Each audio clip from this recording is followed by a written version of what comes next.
back, everyone, to Total Nonstop Impact Talk for Impact fans right here on YouTube, Twitch, and wherever you get your podcast audio worldwide, baby. Wow, that was an absolutely rad episode of Impact Wrestling, and we're trying to keep the wheels on the track here at TNI. Since when? Well, I'm saying this, I was, I thought you meant like on the rails on the show. I get what you're saying. I get what you're putting down. Oh, that's late. That's later. That's Lone Daddy's talking about later. I got you. Right. When we just completely lose it. No, so I'm back. I'm about 95% right now. Alicia's feeling better. She's back. So yeah, we were running on fumes last week. It felt like, and Trent was, gone on the other side of the planet for a bit. Yeah. So Bill and I had to run a family dinner with 2 people on a Monday.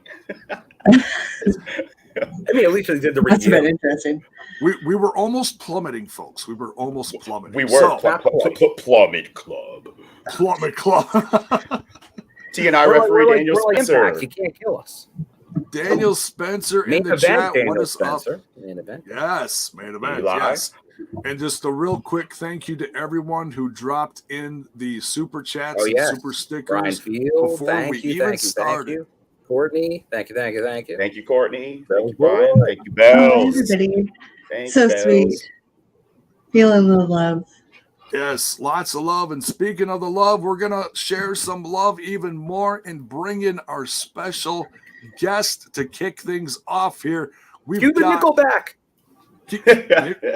No, we'll get booted. We'll get booted for copyright. Yeah, right. We'll save the band for a special show another time. We're bringing in now the Prince of Permification, Mr. Sam Beale. Welcome to the show. Oh. One shake. 2 shakes. Bringing it to the main show. A vibe. Cheers to That's that. Amazing. Welcome to Total Nonstop Impact, Sam Beale. How are you doing today? I'm doing fantastic. We just got hit with a big snowstorm where I'm at, so all the roads are pretty bad, and it was like an adult snow day. Didn't have to do anything. now where are you out of, Sam? I live in Rossford, Ohio, where I'm announced from. But it's a little small town out of Toledo. Okay. It's the Northwest Ohio area. So if you're not familiar with that. All right. So, and there's a lot of the Impact Wrestling squad that is from that area. So that's a very, very proud wrestling area right there. Pretty hardcore area.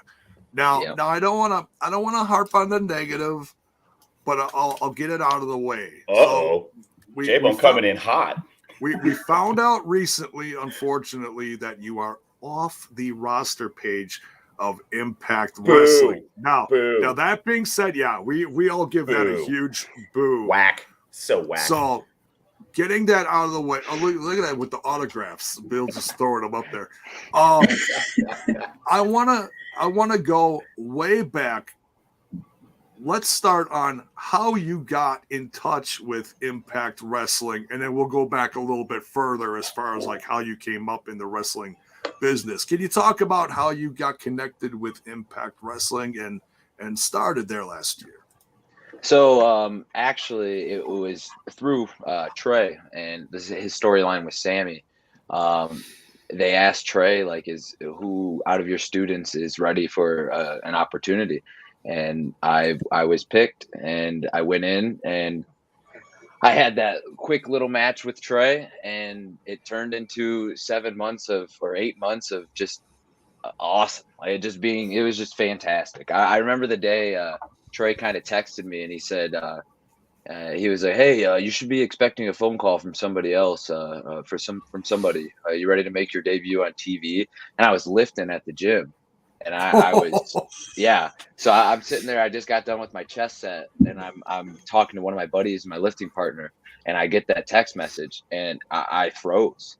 and like it was just like the biggest smile I've ever had in my entire life. It was incredible. Like I didn't even know what to say. I just showed him my phone. I was like, "Do you see this? Like, look at this." And he was like, "Dude, that's awesome." It was just like a feeling of all of the hard work that I've kind of done for the last couple of years, like kind of coming to fruition, and it was amazing. That's awesome. That is awesome. Now, you talked about your connection with the school with Trey. How did you get hooked up with Trey and his? Now, what's his school name again? We're actually Skull and Bones. So Skull and Bones. Okay. The head trainer there actually trained me way back when I first began. Trey kind of helped back in my early days, but he was just pop in here and there. But my main trainer back in the day was Justin Carnes, or CK3. And then from that old school that I was at, he branched off and created his own school called Skull and Bones, and allowed Trey to be the head trainer for there, which, I mean, why wouldn't you? Trey's amazing. And obviously my ties with Justin got me into the door at Skull and Bones. And once I got in there, it was like a 180 flip for my career, man. I learned so much at such a short, little time there. And it's awesome because it's such like a real family. I feel like we have going up there in Skull and Bones. That is tremendous. And who did you say is all training you? Trey's part of that. And so we have a couple trainers. CK3 or Justin Carnes, or he went by Crimson as well, was my original trainer, along with another guy named Chris Chambers back in the day. But at Skull and Bones, we have Justin Carnes, the head trainer. Brian Castle is an assistant trainer. Benjamin Boone, Dickie Bronson, and then Trey, obviously. Like there's a lot of hands in the pot, but I think that's what benefits the school so much, is because you get so many different ranges of professional wrestling, and like you can kind of take from here and there and kind of mold your own viewpoint what professional wrestling is. So it's not like one person or not like several people are all teaching you the exact same thing. Exactly. Yeah. J-Bone, we have a little knock up north. Sorry. We do have an audience question of an urgent matter here from TNI, official TNI referee Daniel Spencer. He would like to ask Sam who his favorite referee at Impact Wrestling is. Sam, can you let our lovely listener Daniel Spencer know who your favorite referee is? That's a pretty tough question. I think they're all very exceptional what they do. That's the right answer. And the cool thing is like with all three of them, I made a pretty good bond with them through the last year. Like Daniel and I, we would always chit chat and have a good time. And then Hepner, he'd always say, "Give me a break." And it was fun to have a good talk with all of them. Even Tully loves sports, so it was easy to connect with Tully. Are you a big Bengals fan like he is? No. Repping the D, baby. Repping the D. Yep. Always will. Go Lions, baby, till the day I die. One day, hey, we will you know see what? the Super Bowl. If you're a Lions fan, you're a real fan. That's a real sports fan right there. I've seen it all already, and I'm only 23. My father-in-law is 75, lived in Detroit his entire life, and hasn't seen a championship win. So yeah, keep the faith. Hey, you gotta. Right. All right, now I'm not a person with you can see I'm I know it's pretty shiny. I can tell. It is. No! It is. I'll take that. I'll allow it. Is that a shots fired this early in the show? Whoa, no.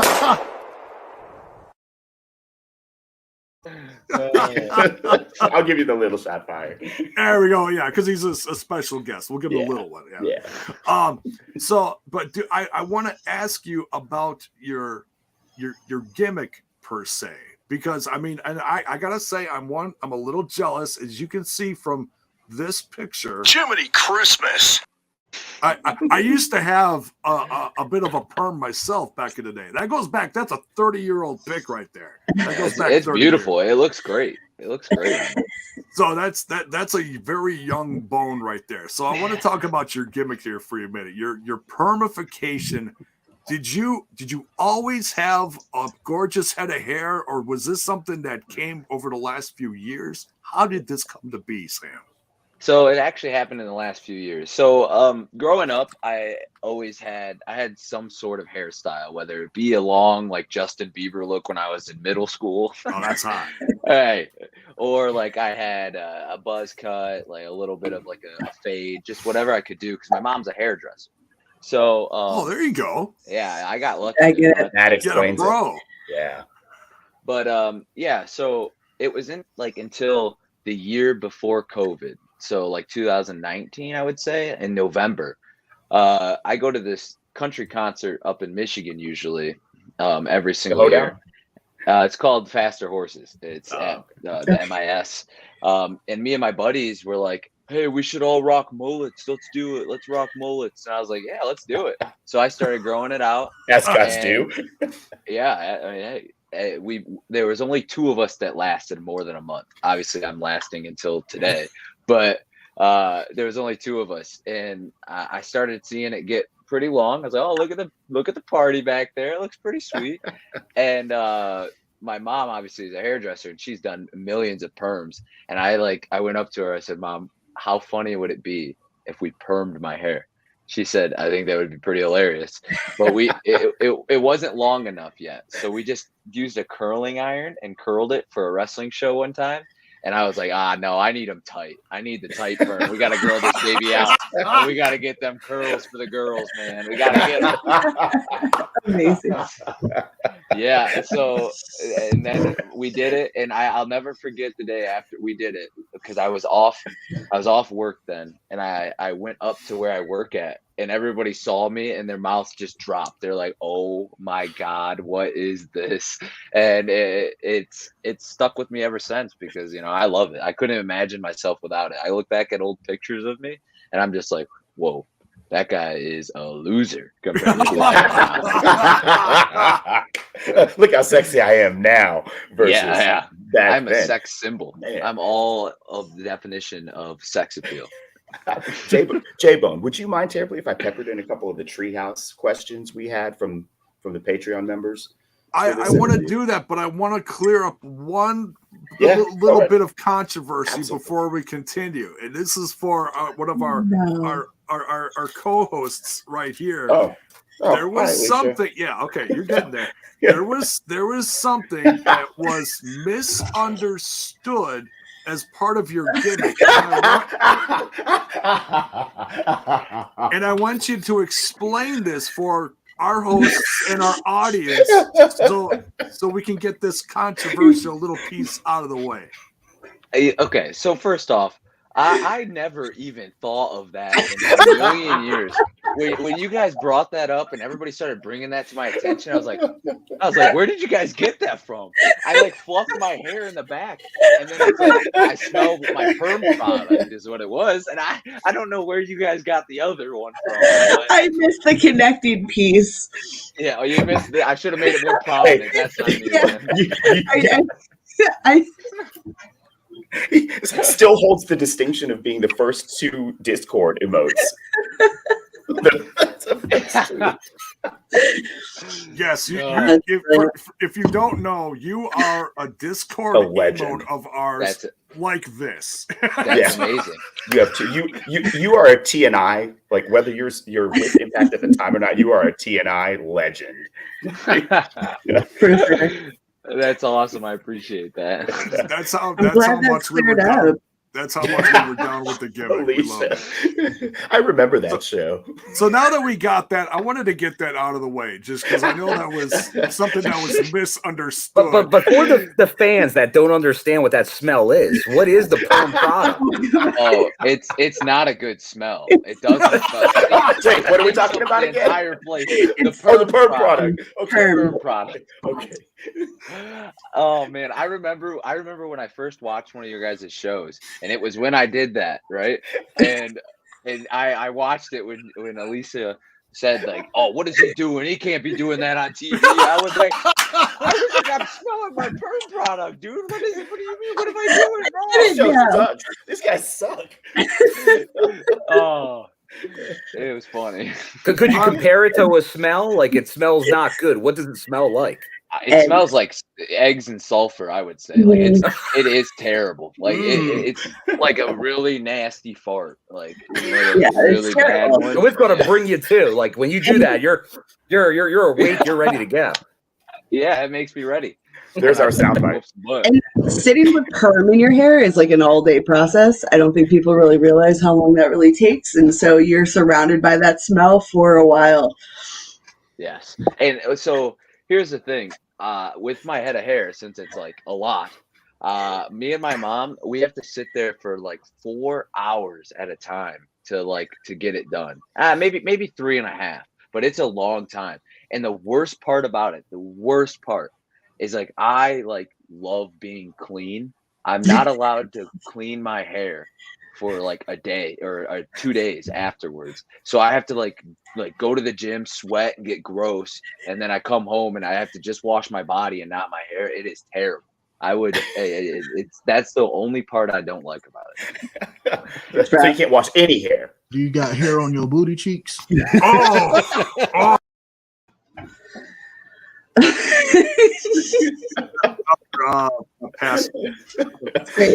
Sorry, the chat's been clamoring for that since you came on. Hit him with the willy. Hit him with the willy. Yeah, It's their favorite bite. So go ahead. I don't want to take up too much of the whole thing. Go ahead, Mark. Oh yeah, I did want to get to a couple from the Discord. This is for Third Chuckle Brother. He says, "What are your favorite Impact memories over the years as a fan?" Oh. And then his 2-part question. The second question is, what does John Skyler smell like? Skyler Squad, baby. To the top. Skyler Squad.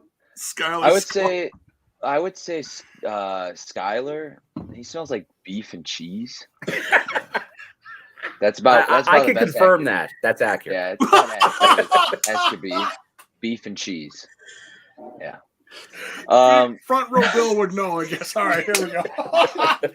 Bill can smell it from the front row. I smell like beef and cheese when Skyler comes out. We got to get John Skyler on there to defend himself, probably. I feel like okay. Continue with your second part there. Sorry.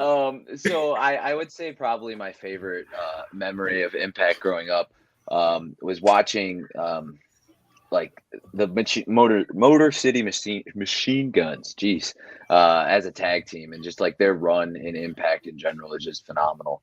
I'm lucky enough to call Alex Shelley one of my mentors in wrestling. Nice. So like it's pretty awesome to go back and watch some of the like magic that him and Saban made in an Impact ring.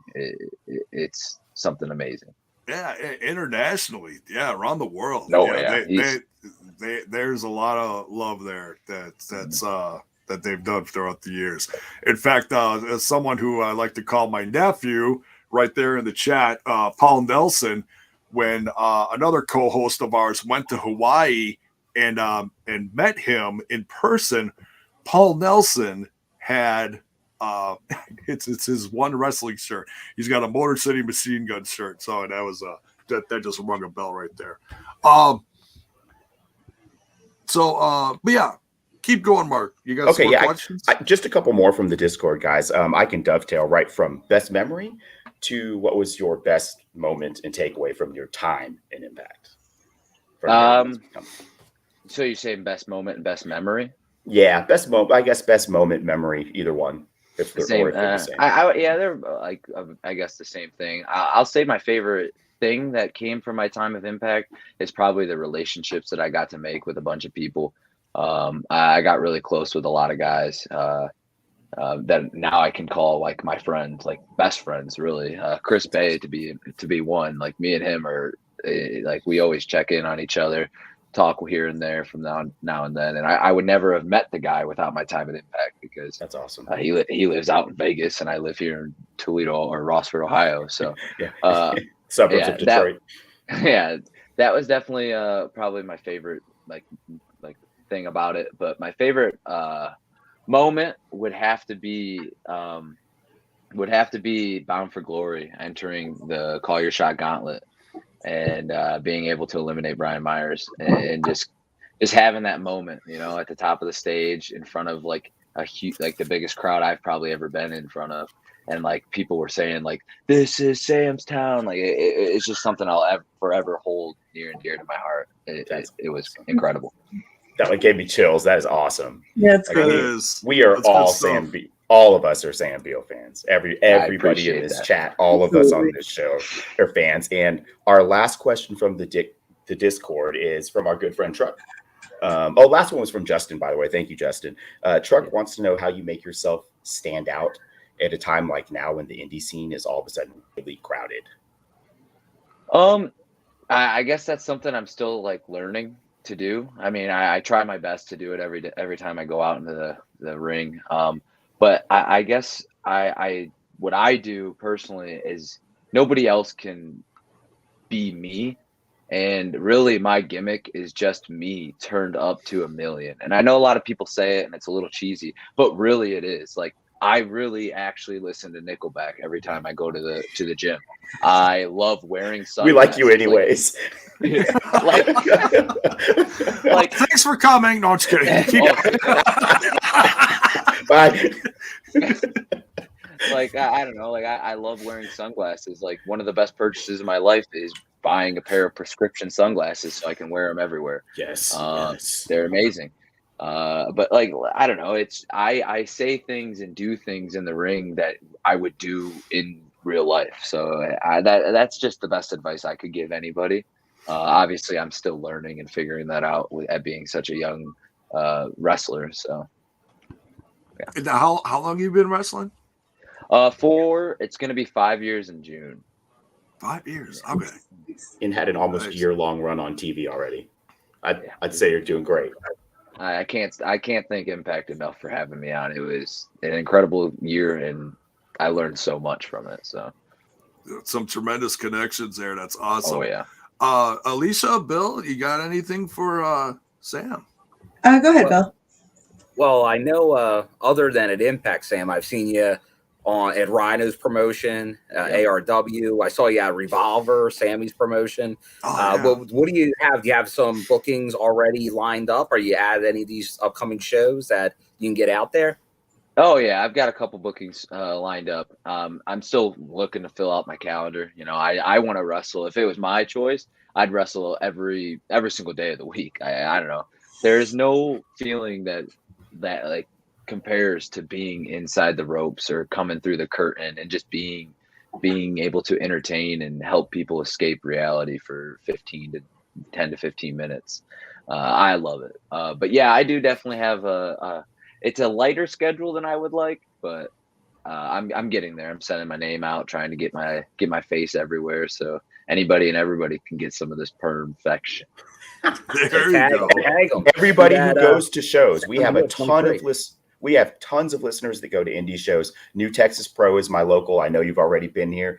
New Texas Pro. Let's get Sam back. Everybody reach out to your local indies. Let them know that perfection is the real deal, man. Like TNI approved. Thank you. Absolutely. All right. So we got a question here from Critical Sting. It says, was there anybody that you were starstruck by during your run? I'm assuming you means your Impact Wrestling run. I would definitely have to say, yeah. So yeah, it was W. Morrissey. Like meeting and like I would never have guessed that I would be able to work with a guy like him. You know, like I watched him growing up. Like I saw his debut on WWE. I was the guy who would be, and he's 7 feet tall and you can't teach. Like it was like me and my best friend, like we loved like him and Enzo together. It was incredible. And then to come to find out, like I got to work with him and be in the ring with him and get to know the guy, like that was really cool. Like I was in awe. I guess I would also say I was pretty starstruck. I don't know if I'd say starstruck, but it was an honor to work with Christian in the angle with Brian. So that was pretty neat too. It's cool. Oh, there, yeah. I almost like Christian. It's all right. It was brief, but he was champ. Hey, yeah, he wasn't my champ though. Not Brian just was. right. There you go. And speaking of Sam, where was it? Was it the Notebook your idea? Kind of was. So, like when we started doing the learning tree and like him teaching me, I was like kind of thinking of like ideas. I was like, well, to make me look more of like a student instead of like going full like wearing like what he wears and all that stuff. I was like, what if I used a notebook? And they're like, oh, well, that's a good idea. So they went and they took a notebook off of a producer's desk or something, and we used it for one of the pre-tapes.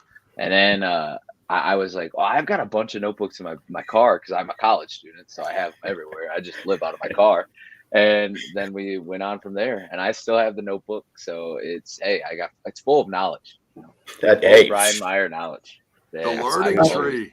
There you go. Before we get to another question, J-Bone, here's just another comment from TNI official referee Daniel Spencer. He says that Sam, they miss you and the roster does too, and they hope to see you again soon. Daniel Spencer's a nice guy. Yeah, he's the man, dude. He and I crossed paths at Blizzard Brawl. It's about 10 minutes from my house in Waukesha, Wisconsin. Great guy. Let's see. Courtney asks, what's next for Sam Beale? Do you have anything in the future that you want to like plug? Any big shows? Whatever you have coming up that you want to tell your audience? Oh, I do have a very, very good merch idea coming, and we're working on it right now with a guy. I'm working on it with a graphic designer.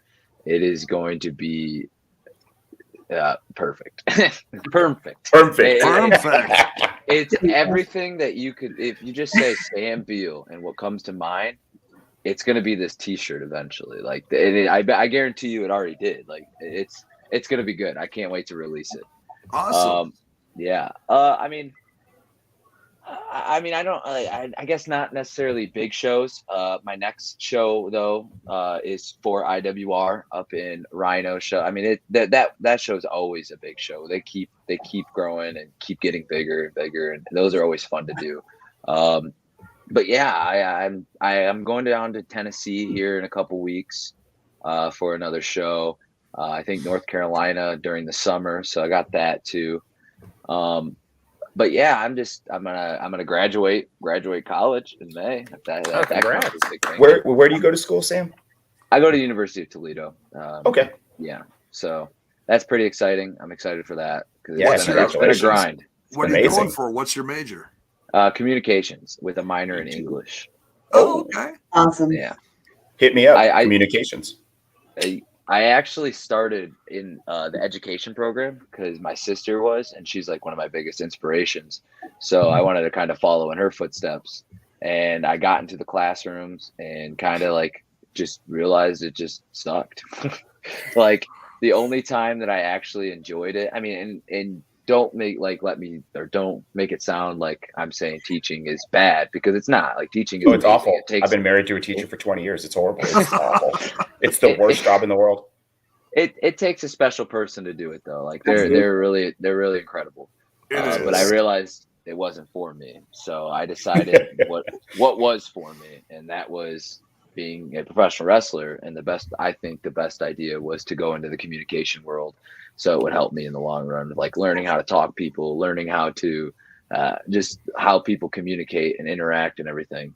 So that's what I did.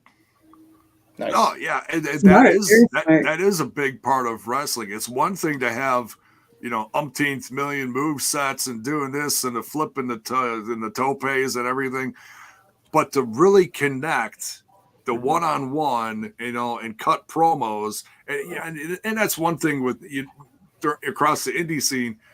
You don't always have that chance to really get that kind of connection, but some of them you do.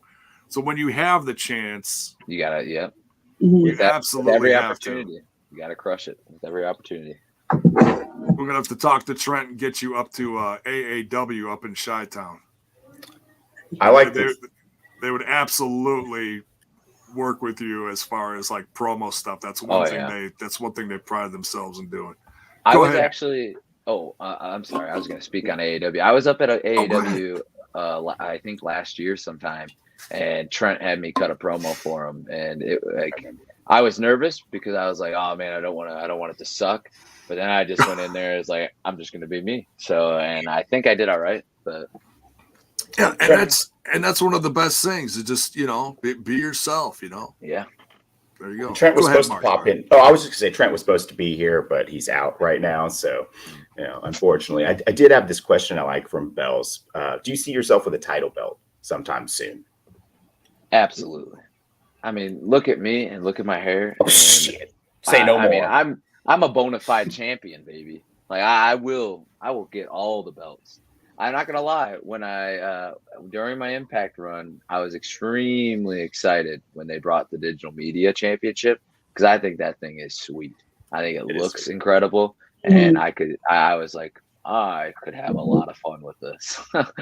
I mean, yeah, like we had the casting call, and I was having a lot of fun with replying to those and doing fun things with that on Twitter. So I was like, oh, the Digital Media Championship. Oh yeah. Bring that the over storyline writes itself now because they're doing some digital media matches, not even on Impact TV, at other promotions. Yeah. And tonight we got a new champion crowned, as we'll talk about later, in Brian Myers, sometimes friend, but mainly enemy, Matt Mid Cardona. So there's already a built-in storyline for a disciple of the learning tree to go after that belt. There you go. Eli says that his highlight of Slammiversary last year was when you high-fived him. I don't think I was supposed to. Yeah, probably not. But we were all gung ho for Sam at the first live event, and that's the thing. Sam, you were there. You were there when fans got brought back. What are your thoughts on? Because you wrestled obviously with and without the fans. What was your thoughts on that? It was almost like 3 stages for me, right? Like obviously I went in there when it was just tapings with no fans, closed tapings, and I was really nervous for that. Like even though like I didn't there's nobody there really watching me, I was really nervous for that.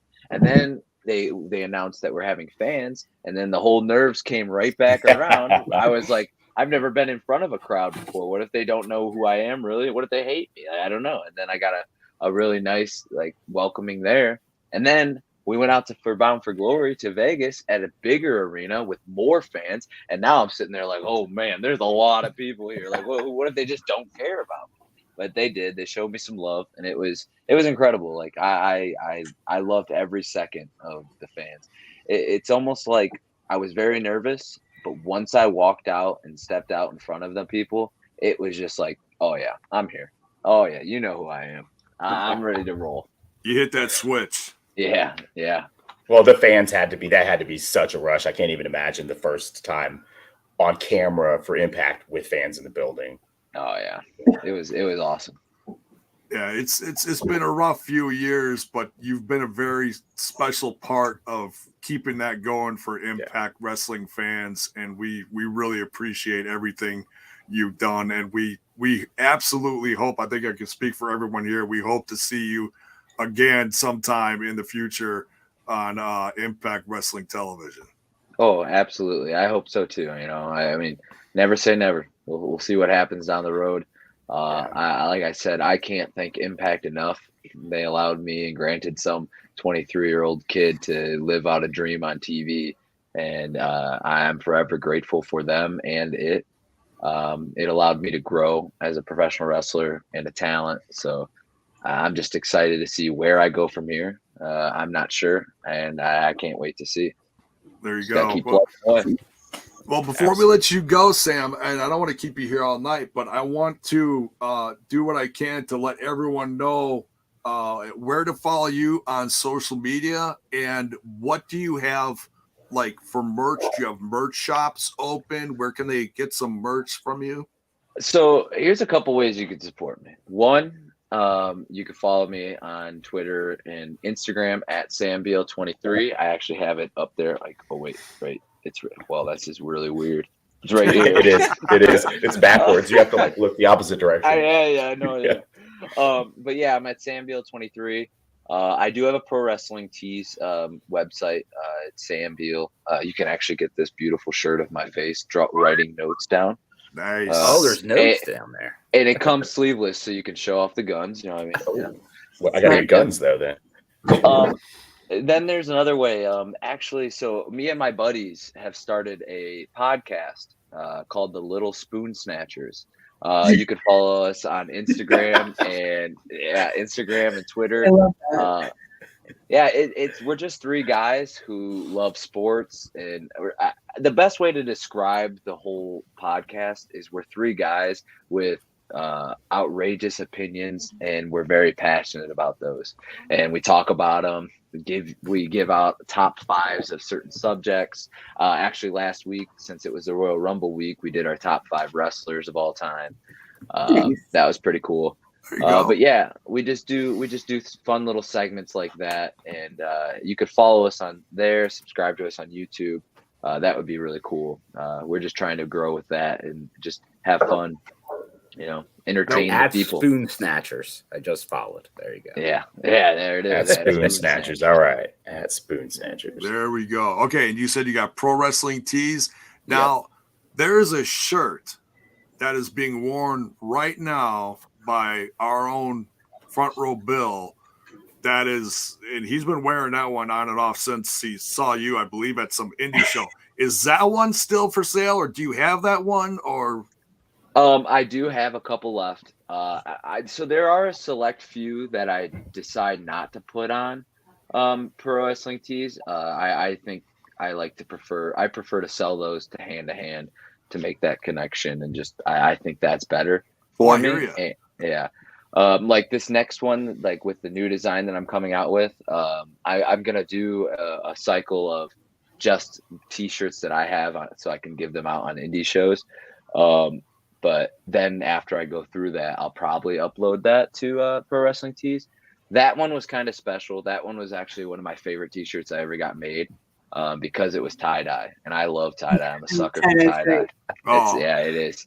And actually, the guys at Collar and Elbow made it for me, and it's one of my favorites for sure. Collar and Elbow's got a real tight shop going on. I know they're helping out the Impact squad with their shirts and everything, their merch. Good stuff there. And anything else you want to say to your fans out there before we let you go? I just want to say I'm very thankful for you guys to follow me and as I chase my dream. We're just getting started, and anybody who hasn't started to jump on this bandwagon, I would hop on real quick, because I'm going to be a world champion one day, and you can bet on it. You can bet that permification right there. There we go. Thank you so much, Sam, for joining us. Sam. Round of applause. Thank you guys for having me. This was a lot of fun. Do you mind if I soundbite you? Absolutely. You can do whatever you want. There we go. All right. Take care. We'll see you down the road, as we say to all our guests. And stay safe, man. We can't wait to see what's next for you. You too, guys. I'll see you. Thanks. All right. Thanks, Sam. Thanks, Sam. Whoop. Oh. All right. Well, guys, that's it for me too. I haven't seen a single second Impact, so I'm also going to bounce. So I'm going to watch Impact. Always so many spoilers. Yeah, well, I already got them all, but it sounds like it was a really good show again for like the umpteenth week in a row. It's been super solid, super steady, great product right now. So you guys have fun with the review, and I will catch you Sunday for dinner. Well, thanks for coming in for the interview, Bart. We appreciate it. No problem. All right. See you guys. I'm glad you guys are all feeling better, by the way, everybody that was sick. Most of the team. All right. Bye, guys. We're here. We're here. All right. Thanks, Mark. And that was Sam Beale. Wow. How was that, guys? That was a fun interview. I didn't agree with the coach more. I know he gave like an interview like when Sam was there for a little bit, and he pretty much talked about like when he was talking about some of the young talent on the roster, he mentioned Sam and is like, this kid could be like a megastar one day. For sure. Like he's a dark horse, like be on the lookout for him. So that's why I think right now we've seen this happen in Impact where they might not have a storyline and they might not be able to use you. And that's what they do. They don't have people not do anything. If you're on the roster, you're on TV. Right. So I think let's see what happens. I think they all, obviously you see it, like the fans, the people backstage. I think everyone at Impact likes Sam. So I think when they have something for him, they will be ringing his phone once again. Hopefully. Oh yeah, That'd be great. Not somebody else will. right. And it sounds like he's surrounded by a really good squad to help him keep For sure. growing. For sure. You know. Yeah, what he's Onward. accomplished in less than 5 years is amazing so far. It is. It is. Yeah, just a little over a half a year on Impact Wrestling Television, and part of some big pay-per-views, and back in front of the audience, like you said. I mean, that's special. That really is. For sure. Absolutely. Excuse me. So, should we cover a little bit of news? I know we're already almost 45 minutes into this, but we wanted to give our guests we got a special amount we of can time. do a little news here, a little J-Bones news. Oh, so let's hit that music. All right. Jiminy Christmas. And now, a little late, but exciting J-Bones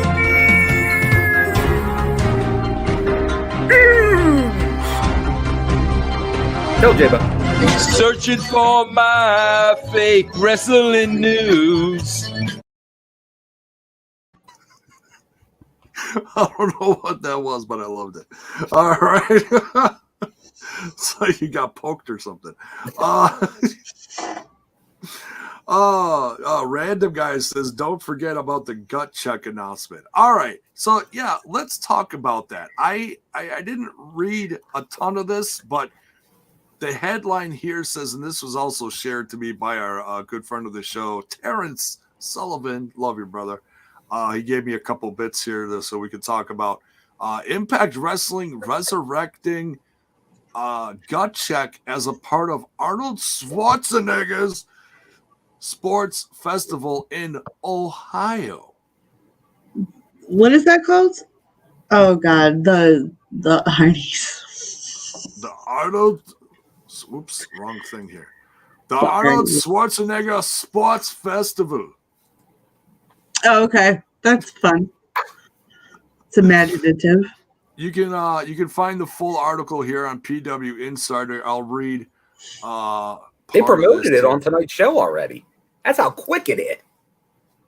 Yeah, Tom Hannafin already was cutting promos on it. Not bad at all.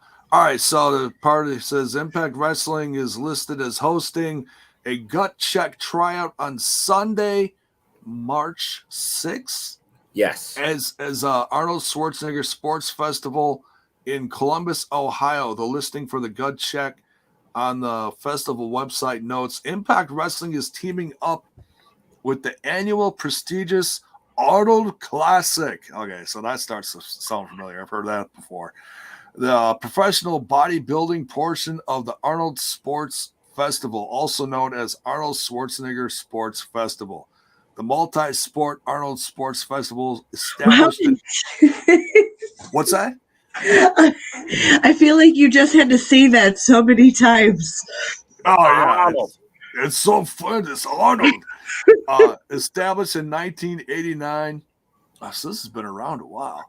Also features a strongman competition plus a fitness figure in a bikini expo and is set for March 3rd.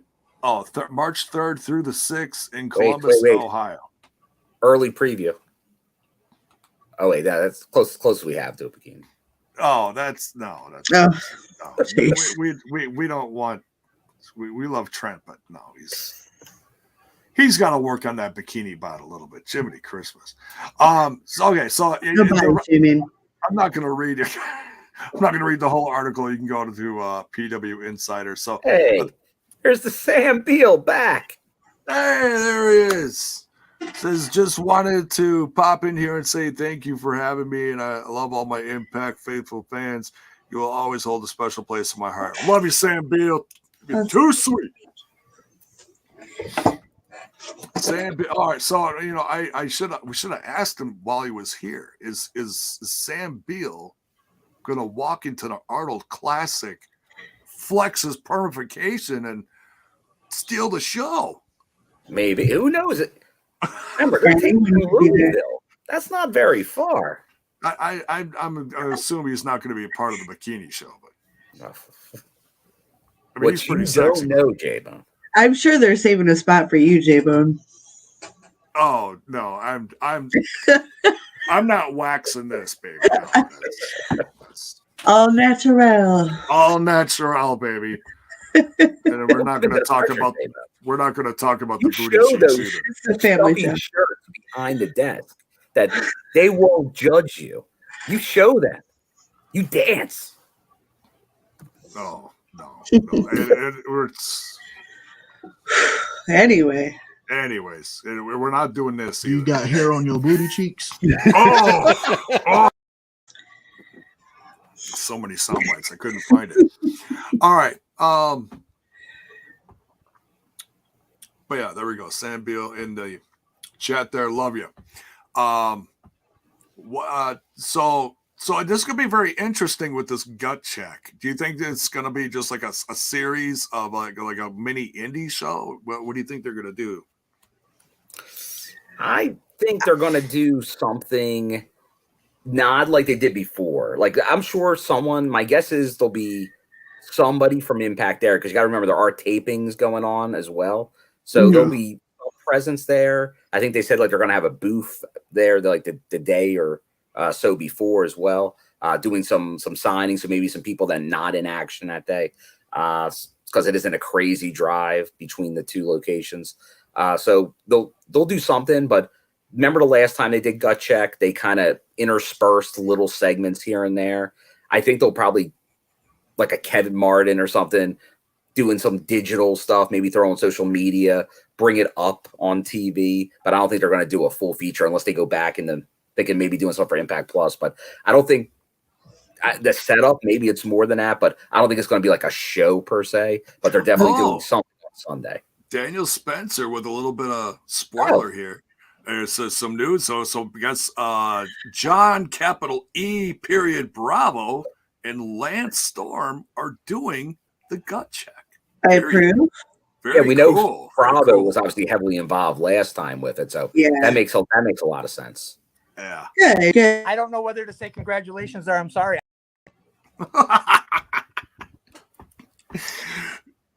It has no power here. That's interesting about Lance Storm. Could that be more a thing for Lance Storm? Maybe gut check's the beginning of more working with Lance. I know he's been talking about like on social media Impact a lot lately. So I'd love to see it. I know there's been some behind the scenes changes in Impact Wrestling. You know, with they got Tom Hannafin in, and no more. God, he's been gone for a couple of weeks, and I forgot his damn name. Well, D'Lo on commentary. Well, D'Lo and Striker. Yeah. Oh my God. Rude.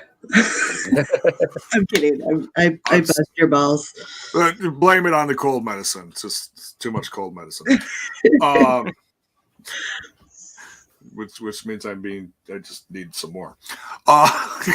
Okay. We're almost out of the woods, folks. So the point I was going to make is Matt Striker wasn't just a guy sitting behind the desk calling matches. He was one of their main producers as well, working with Jimmy Jacobs and stuff. And we saw that from when Trent was there, and he got, booted out for taking pictures. But, so there's always, like I said, the company, the business is always evolving, and it'll be interesting to see if they're going to bring him in just for that, or if he's going to be more of a permanent part now. We'll see. Can't wait to see that. Hopefully it goes better than some of the last ones did.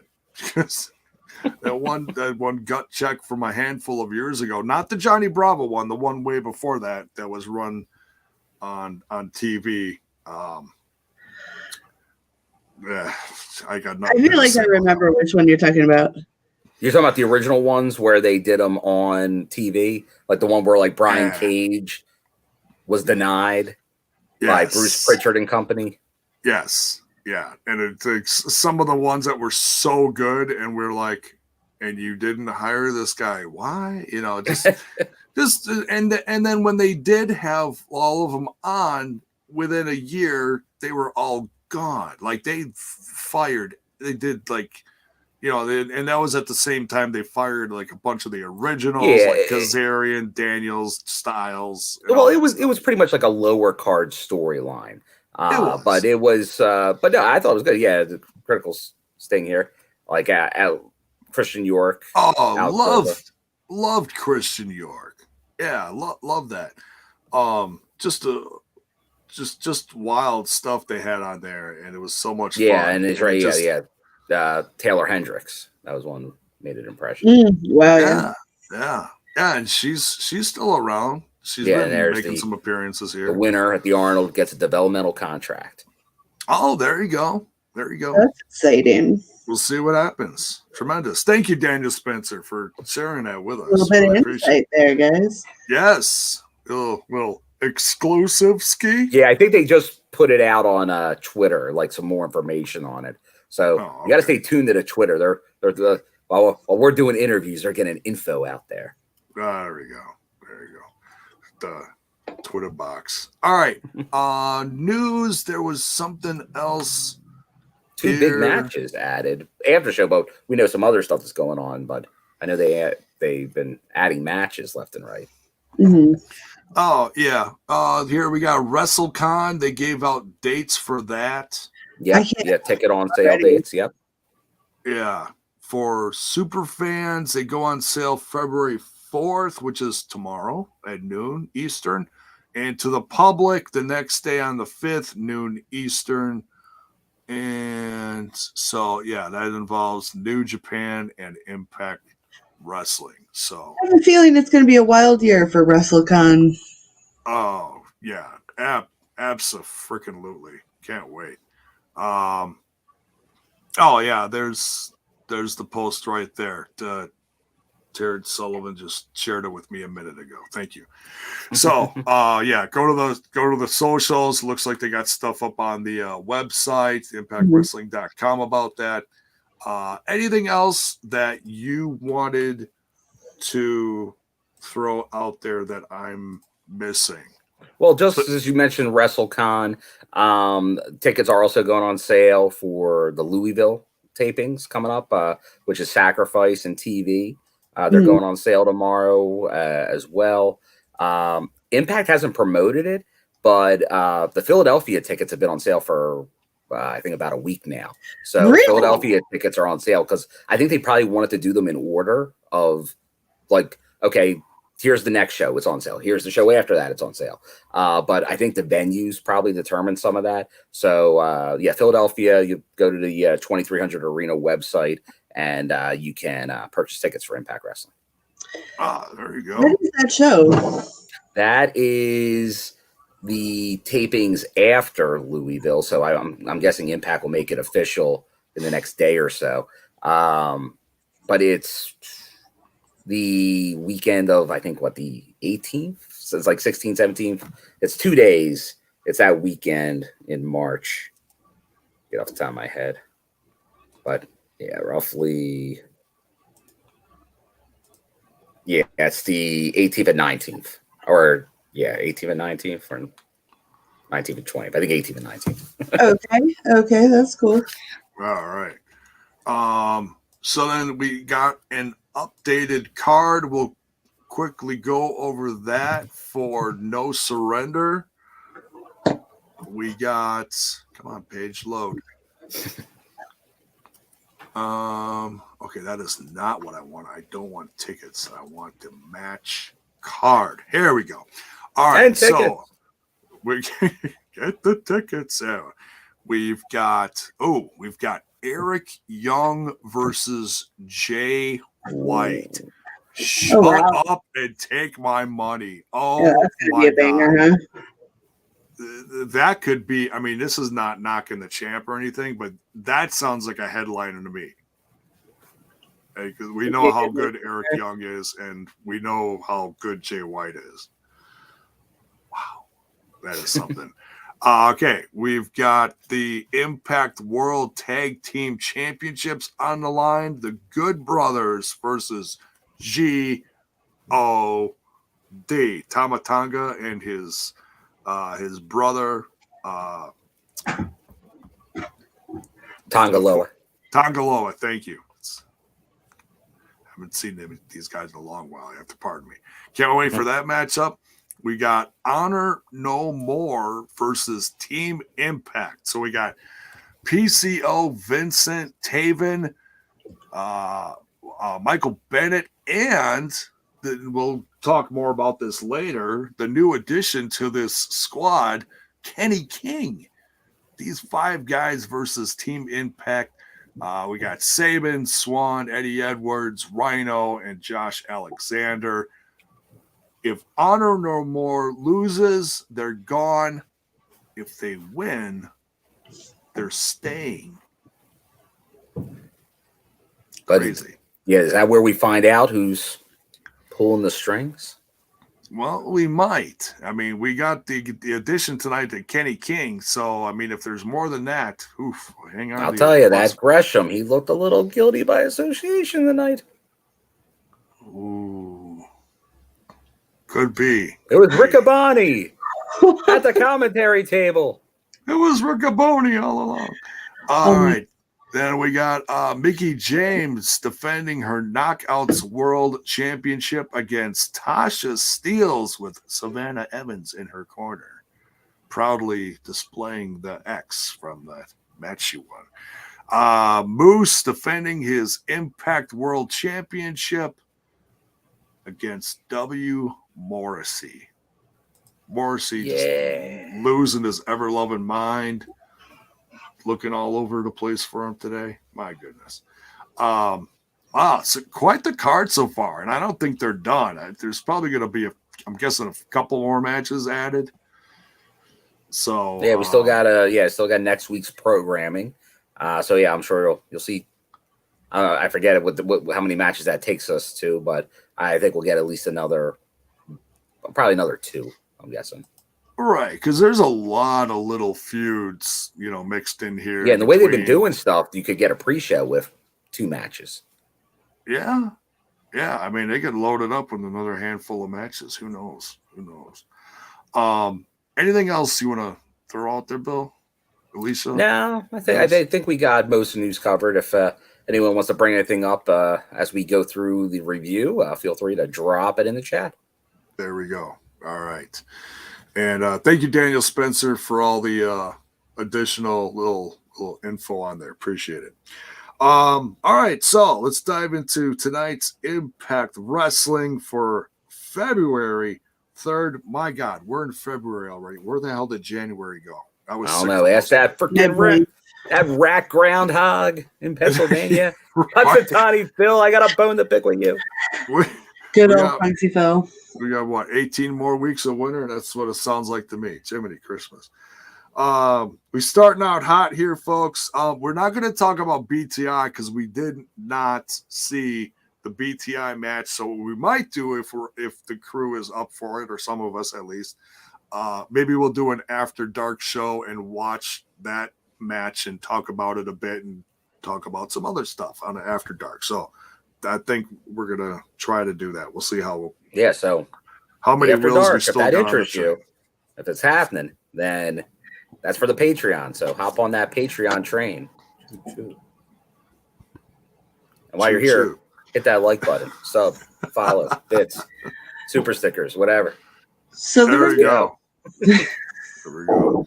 All right, we're starting out hot here with the DMC title on the line. Jordynne Grace defending proudly versus Matt Cardona. We're starting out with some intergender wrestling here, folks. I want to throw this to Alicia. Your thoughts on this match?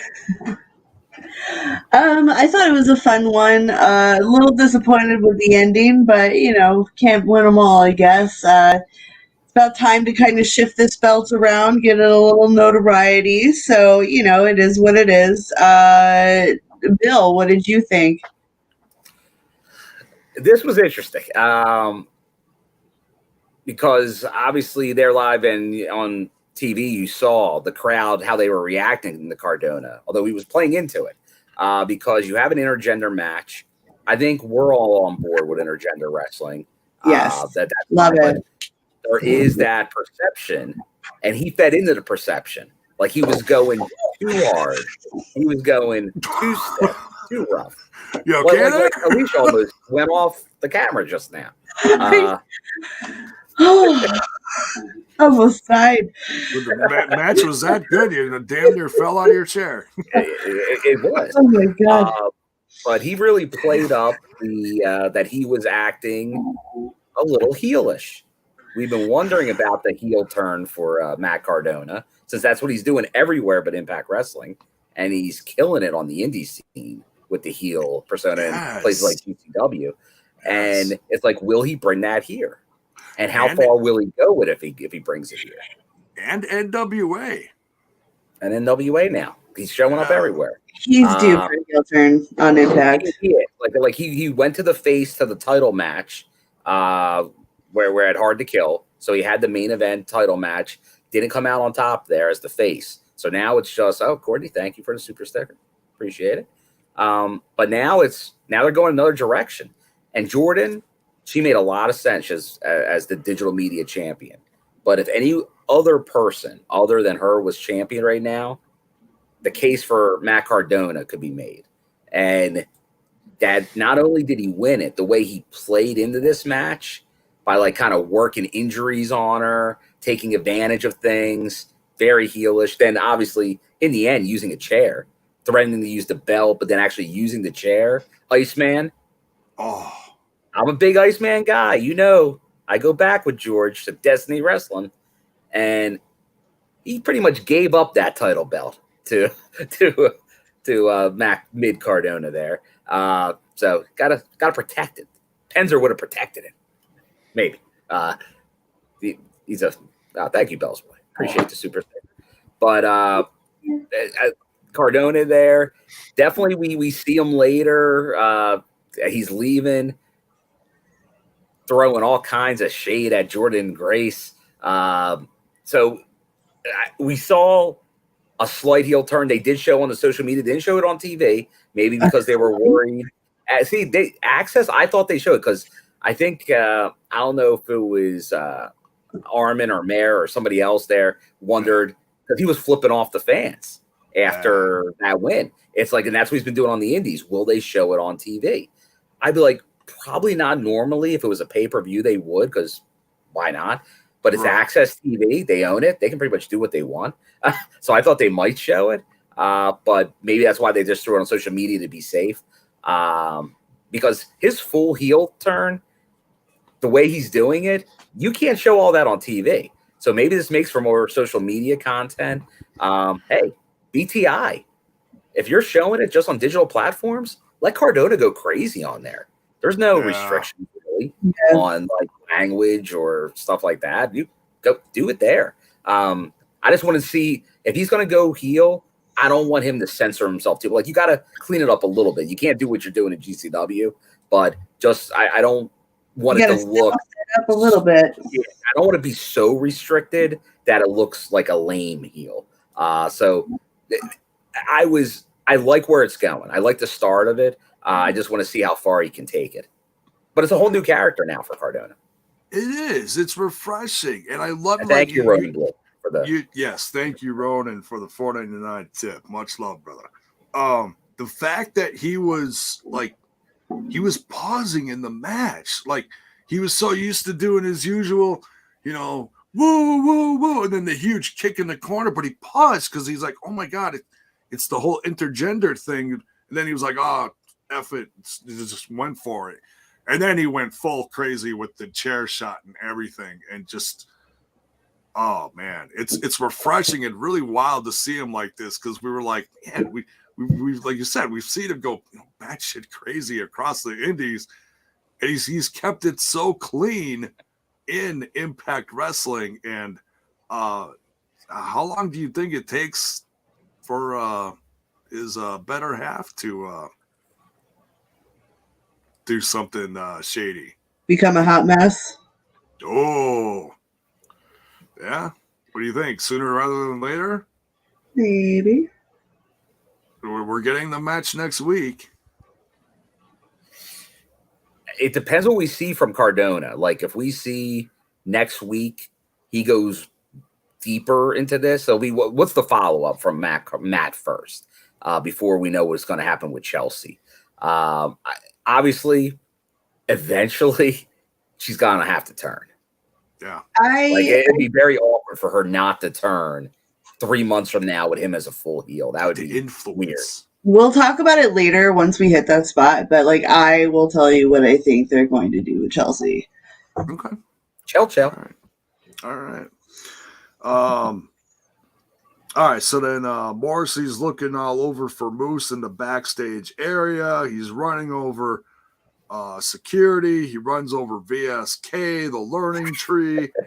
It's just crazy. He's just going nuts. Poor Ziggy Dice. We go, yeah.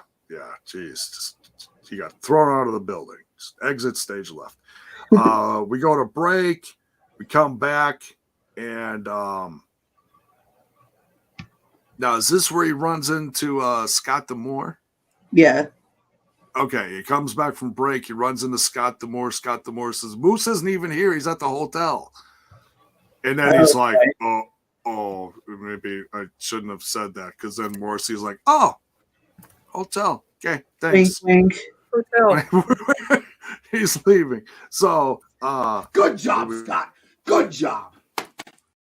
Yeah, good job. I think Scott does it on purpose, though. He's mischievous. He absolutely has that side, but he also has to try to keep the train on the tracks. So wink, wink, wink, wink. Yeah. So I'm sure she's like, okay, well, if it's not happening here, then he doesn't have any control over it. So it's like, what happens, right? Next week, I feel that way here sometimes. What? Us? No, never. Hell no. JONAH versus Crazy Steve. Bill, your thoughts on this? Well, for the most part, I've been impressed with JONAH. Early on, I was saying, as soon as I saw him, got those Bam Bam Bigelow vibes from him. Big dude, very athletic, can do some aerial stuff. And I was liking what I'm seeing. But last week, he took out the swingman. Wasn't happy about that. So Team Swinger here. We got and then now Decay. We all love Decay. So Crazy Steve's been knocking it out of the park lately, but JONAH, he made mincemeat out of poor Steve tonight. Yes. So luckily, Rosemary and Taurus. So that seems like a match. I think we're going to get a No Surrender as well. Black Taurus and JONAH. So that's because he's like he stopped it. So they saved Swinger from getting too annihilated, and now they saved Steve here. So luckily for them, they'll keep on going because we saw Josh defeat JONAH, but then JONAH quickly, it's like he never lost really at this point. So they built him right back up to where he's a serious contender for whatever he wants to be, really. So we'll see what happens because he's on a warpath. Alicia, what do you think about this one here and what happened to poor Steve? I didn't like it. Yeah, that's it. I did. It's fine. I don't know, man. It's just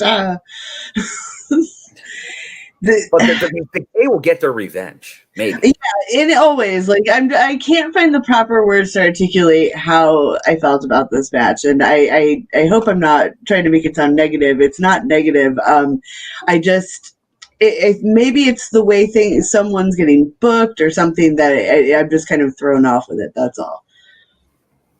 Okay, it's a lot of jobbing. Okay, so you're not a fan of the steamrolling that JONAH's doing? Is that what you're saying? It kind of, sort of, because I feel like they are kind of overusing this particular style of storytelling with other people in the same shows. So it's not so much, I don't have a problem with particularly people involved. It's just, maybe it's just because I'm overloaded with that particular story. Okay. All right. Watch matches are all right. My favorite nephew here brings up the all-important question, and who will stop JONAH? That's what maybe the other person on that warpath with similar style matches. We'll talk later. Maybe Masha JONAH. Maybe. I haven't seen biting like that from a woman since I left my ex-wife for her sister. Crazy Steve, you're a gem. He is great. American shows are there. He is something special. All right, we got Matt Cardona leaving with his newly won the DMC title, and Gia Miller's trying to stop him for a few words, and he just kind of runs her over rudely. He says something to the effect of the bigger question is, how does Jordynne Grace feel like how does Jordynne Gresham feel like going home being married to a loser, or said something to that effect. Yeah, how does Jonathan Gresham feel going back home being married to a loser? Yeah. Loser. Oh, just I think he's full heel, guys. Yeah, if he didn't confirm it already. And then Impact did put on social media like the bird flipping pictures. So it's he's turned to the dark side. There is no doubt about it. The lollipops are taking effect. The lollipop, no, it's all cold medicine, folks. It's all the Jabbo's still playing a little hurt here. Doctors said to take your medicine. I said, yes, sir. Which one's Jay? Exactly. We got a segment here for inspiration backstage, talking to Caleb with a K and Madison Rain. Ooh, interesting storyline. Caleb with a K is like, man, we almost had it. We almost had it. Madison Ray's like, no, stop that. The titles were not on the line. We did not almost have it. And Caleb with a K is like, yeah, but kinda, he's still trying to stay really positive about this. And then the inspiration shows up, matching green dresses. Just your new favorite color. You're gonna get me in trouble, Bill. It might be my new favorite color. Anyways, and Caleb now with your new favorite screen backdrop. Oh yeah. So they have a little present for him awkwardly, and he takes it, and and they're like, "Oh, just open it after we leave." So they leave, exit stage left. He opens the box, and there's a phone in there. What's in the box, J-Bone? What's in the box? Turns on the phone. And I love the look on Alicia's face. She took another tumble, I think. Right. It happened in slow-mo this time, guys. It was Chris Sabin style down there. Yeah. I'm sure it was happening, and then boom. That was hilarious. So bad. So he turns on the phone, and there's the inspiration on the screen, and Madison Rain is like, you change that. You change that right now. So they got him a better phone? Yeah, they got him a new phone. Because they broke his? I think they did. I don't know if they played that. I'm trying to remember. Like you saw it in the ring and kind of rolling around. So I'm guessing. I forget if the announcer said, "Oh man, they broke his phone" or something, or maybe that was on social media or something to play into that. Right. So yeah, here you go. Here's a new phone, and they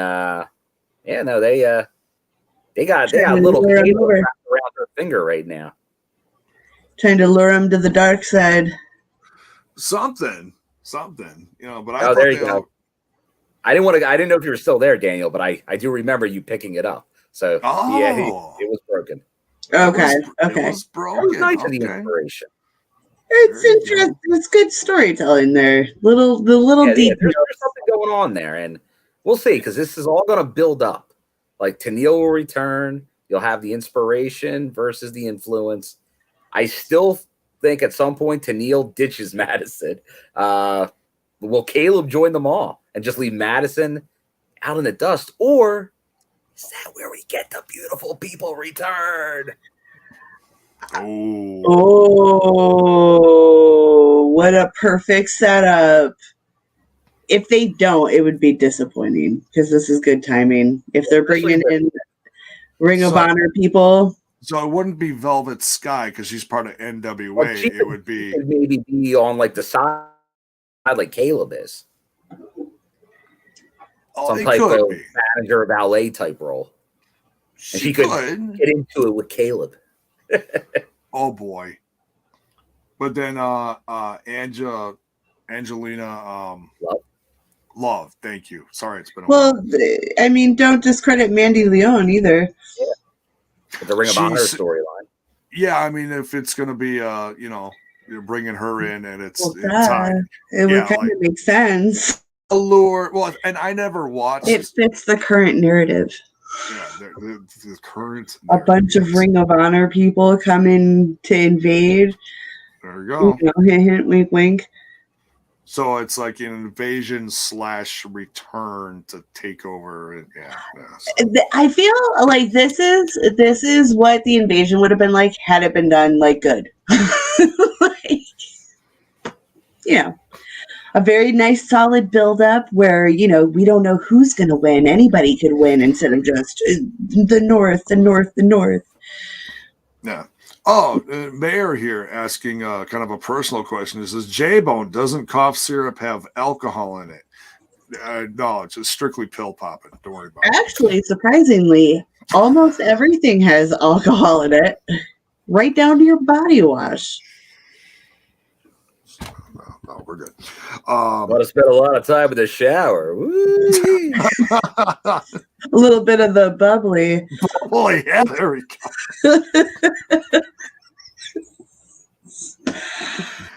Oh, my God. I'm here all night. Yes, try the fish. Maclin versus Gresham. No title on the line, but this is just regular wrestling rules. No pure rules, just a regular wrestling That's match. Great, because I don't know what pure rules are.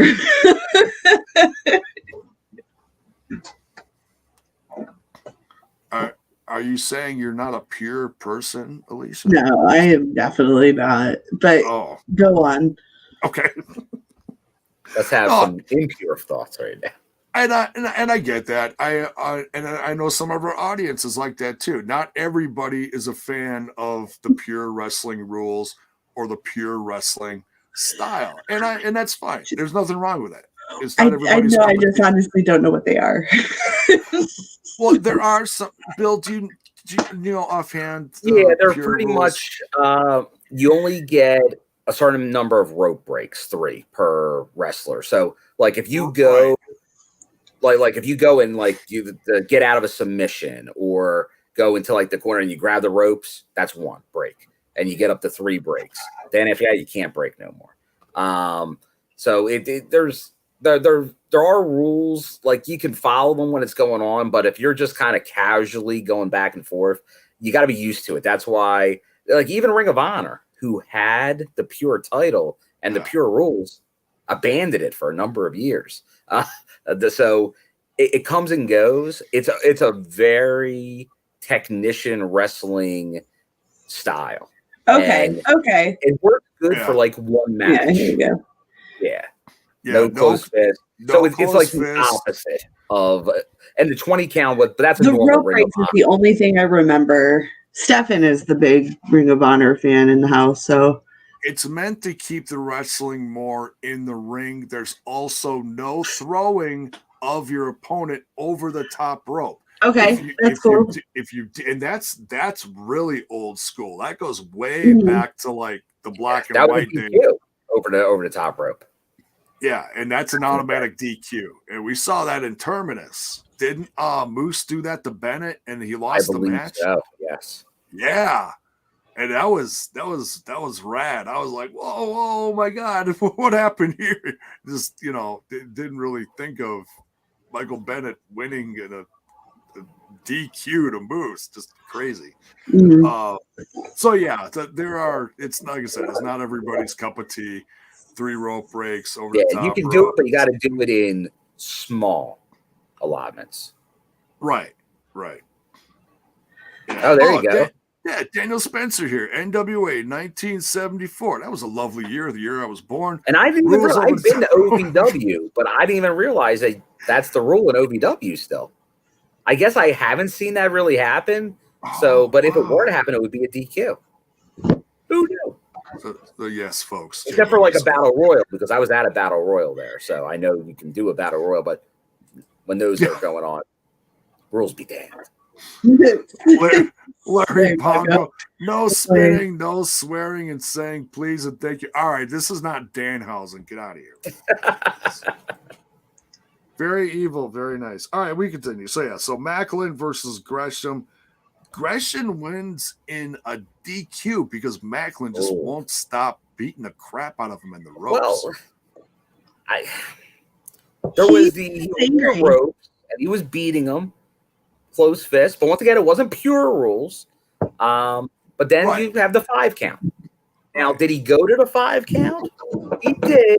Yeah. Daniel Spencer, I believe he was officiating this match. Yes. He gave the quick hook at the 5. He didn't allow any wiggle room there. Sometimes you get a little wiggle room. That's referee discretion. I don't think Maclin took kindly to that kind of action. Yeah. Yeah. Daniel Spencer got the hell out of Dodge after he called that one because Maclin was going nuts. And now what happens next? It's one thing for Gresham to win in the DQ. What happens next is what people are really going to remember. So Maclin continues to beat down Gresham, and in kind of an odd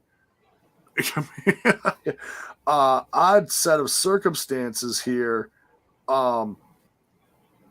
Maclin gets attacked from Honor No More, as in defending their champion in Ring of Honor.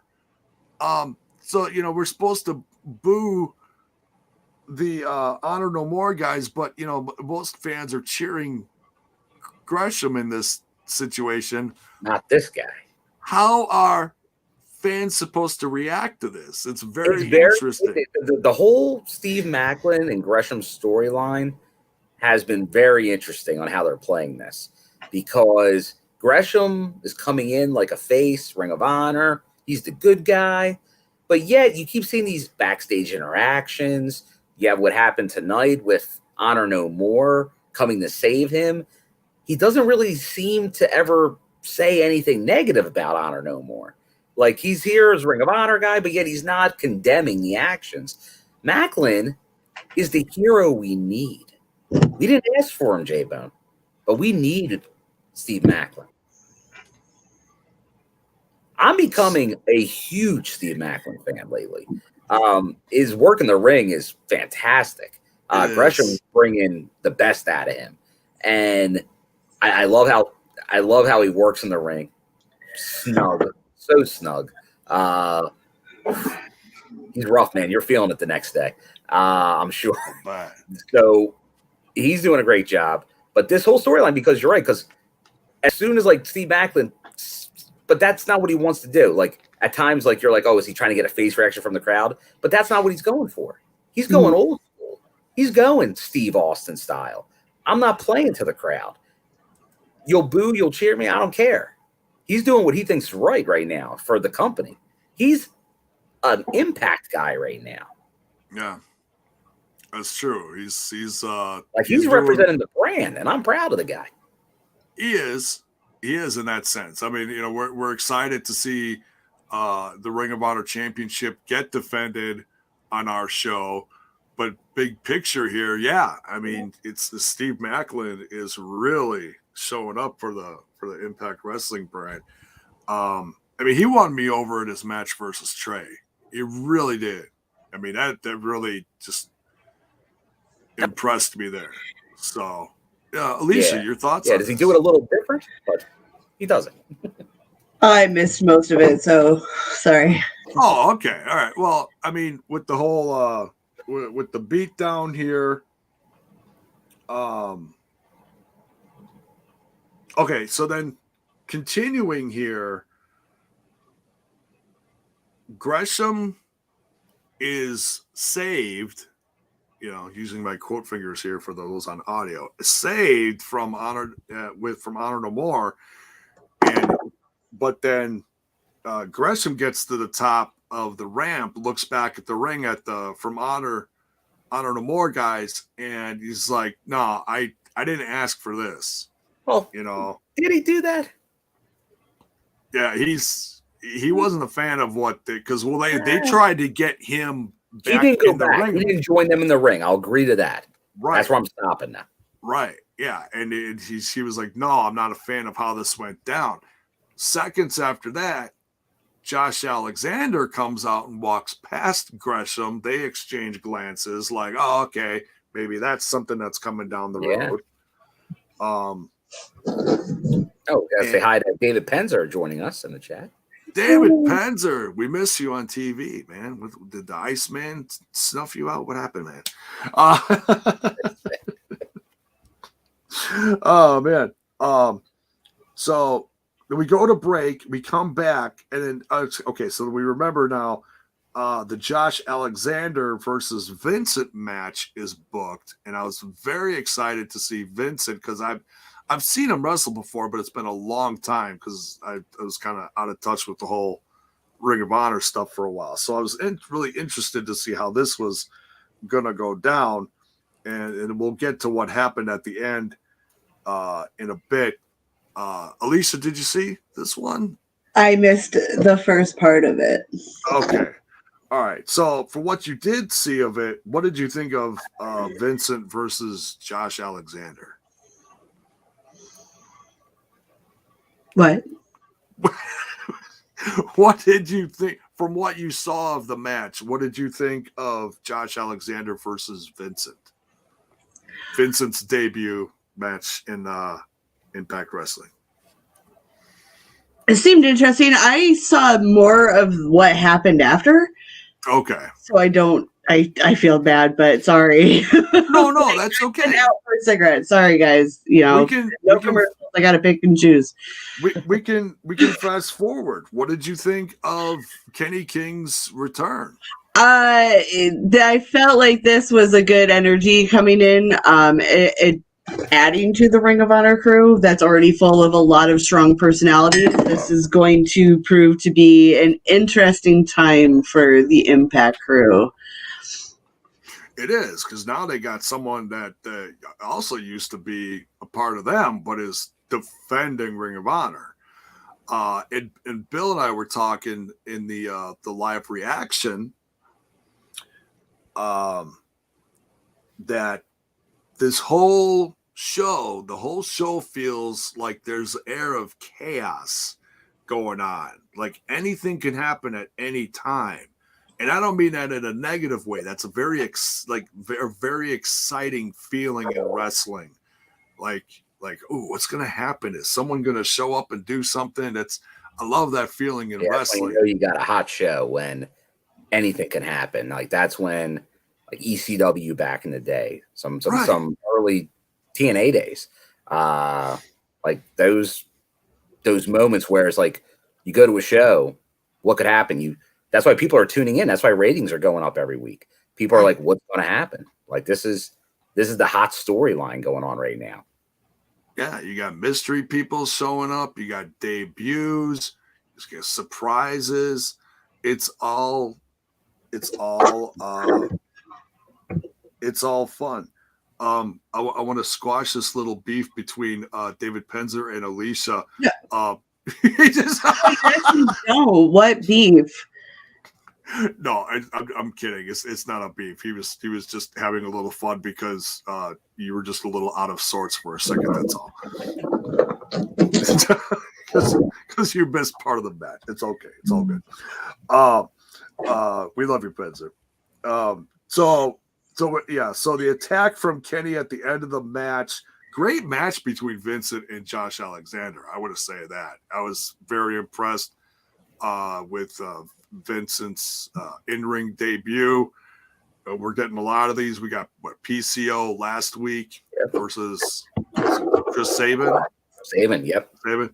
Man, this is just wild. So the right two guys 2 weeks in a row, because Sabin and Josh, they haven't had a bad match and I can't even remember.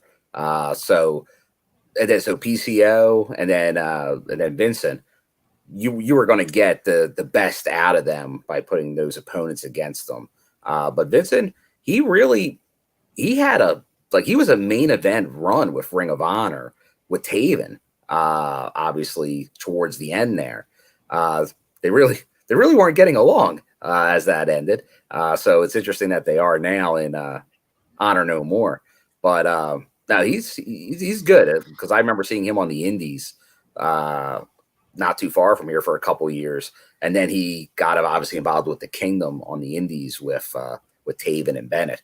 So he has a long history with those guys. But then Kenny King, I was thrilled to see Kenny King back. I've been hoping for his return ever since he left.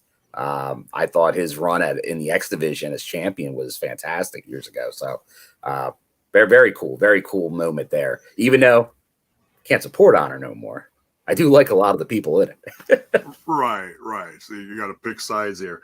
Yeah. So you remember him from his X division run. My favorite part from him was Terrence Sullivan here mentions it in the All Night Express.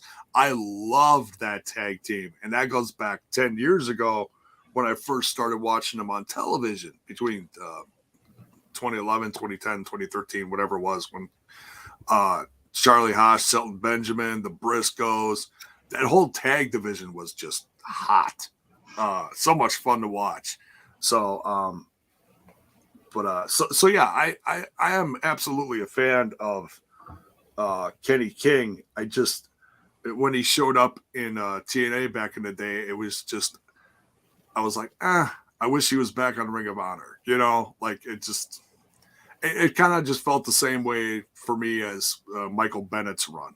This obviously feels different though. It's got a totally different vibe to it. So I'm back in this. I'm all right with this. So I'm excited. This, of course, then forms the whole 5-on-5 that we're going to see at No Surrender. Then we got Morrissey in the hotel attacking Moose. And what was the funny thing we saw you were talking about, Bill? Well, I like that he was just lounging around wearing his own T-shirt saying he's world champion. I thought that was amusing. Oh, yeah. It's you just sit in a hotel room and stare at yourself in the mirror and look at me. Yeah. Look at me. I'm world champion. In my ass. Oh my. All right. Then we get a great promo here from Honor No More. Trying to remember the contents of it. Oh yeah, it was mainly Kenny King, kind of like talking about his the introduction. Yeah, but it was a good promo. It was excellent. It had it was kind of bringing it all together there with joining Honor No More. So it definitely ramped up everything. And I was kind of telling you what was going on. Like obviously you don't see those when they tape it live. So this was adding some good context to everything going on there, and really, once again, it's juicing up this feud here. But a lot of people here are talking about Kenny King's Beatdown Clan run, who's their kind of favorite Kenny King, and that was fun too. The Beatdown Clan. Now, who was all part of that? Well, that was they mimicked it up north and called it the Hurt Business. It was Lashley, MVP, Kenny King, and Low Key, I believe. And Homicide maybe too at some point. Wasn't. And I might think of something else. Wasn't Samoa Joe part of that? Am I thinking about a different? He may have been part of it too. I thought that I don't know. I got to remember. I think there was a few iterations. It could have been. could have been. And that was a part of TNA Impact when I was kind of in and out, didn't watch all the time. Missed a little bit of it. So, all right. What do we got next? At least we'll be back in a little bit. We got John Skyler versus the Skyler squad. Versus you call this a debut, or you can call it a return, depending on how well you know him. Bhupinder, Gujjar. Bhupinder. Now, Bhupinder, for those of you who may remember, he looks completely different here. Really, just a total change from what we've seen of him between 3-4 years ago, I think, at least. I think it was even longer. Yeah, like it was a while back. It was during the inception of a whole new tag team division when you had the Christ brothers doing the shows against the Desi Hit Squad, and Rohit Raju and Bhupinder were representing the Desi Hit Squad at that time. And then Bhupinder got sent back and they brought in Raj Singh. Yeah, there was and I know during the reaction, everyone was put in the original group, but then it changed around a little bit. Yeah. But yeah, no, it did, because I remember seeing him at the tapings. I'm like, oh man, it's like this guy had an interesting look. He was tall, but he was like skinnier, like more lanky. Right. But you could see there was some potential there. But then obviously went off screen as kind of the reconstituted the Hit Squad. But then you knew he was there, like he was always signed by Impact, like you knew he was part of development. And that just shows you, though, for some people, like that they're not worried about getting them on TV, that like they're training at Can-Am or like in Border City and stuff like that. That they're waiting for when they can use them.